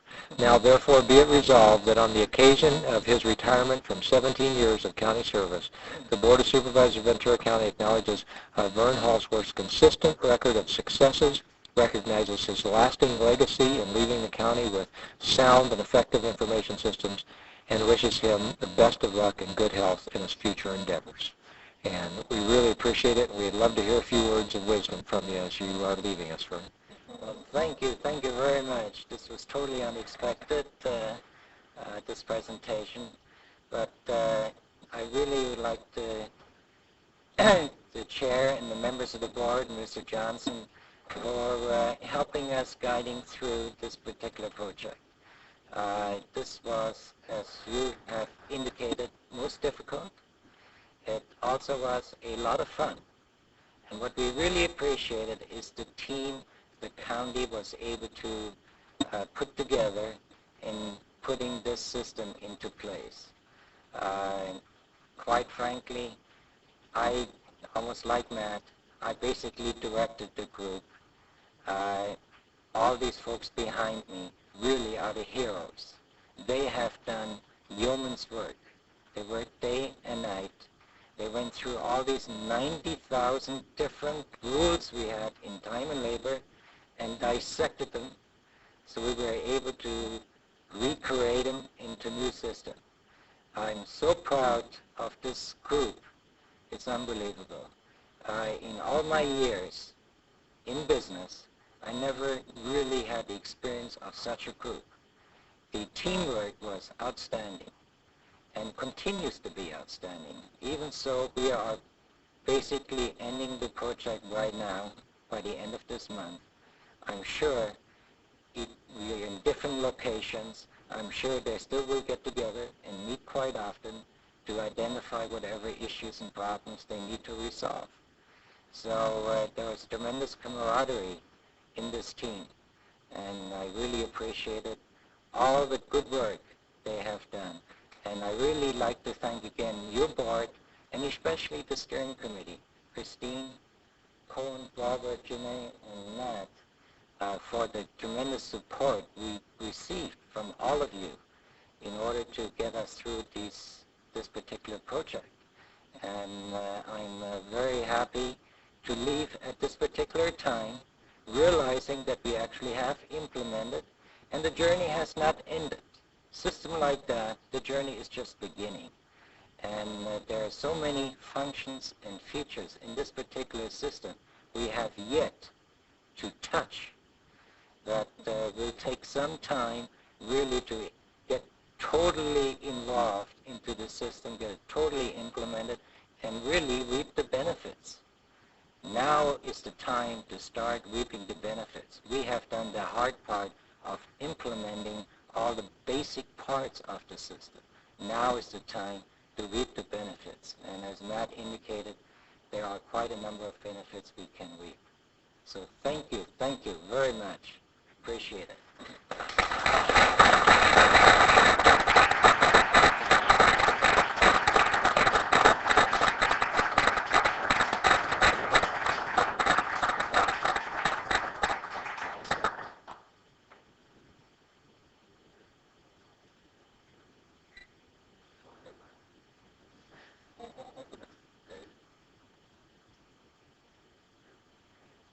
Okay, thank you. Appreciate it. Thank you.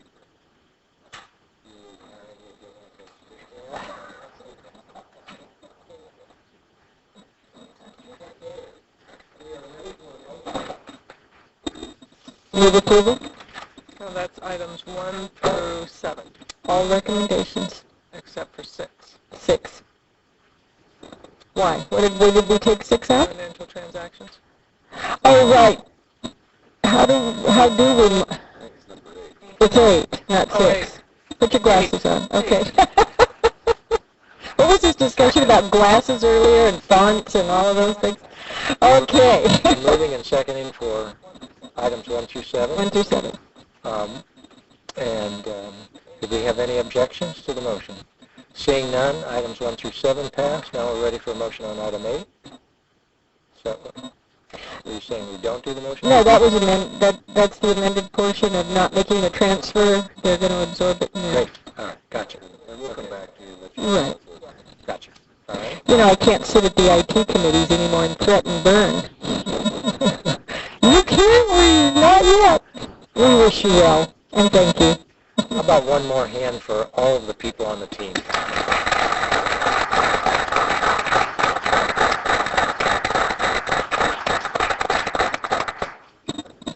Thank you. Thank you very much. At the end of phase 2, and we get All right. We will now go into closed session here.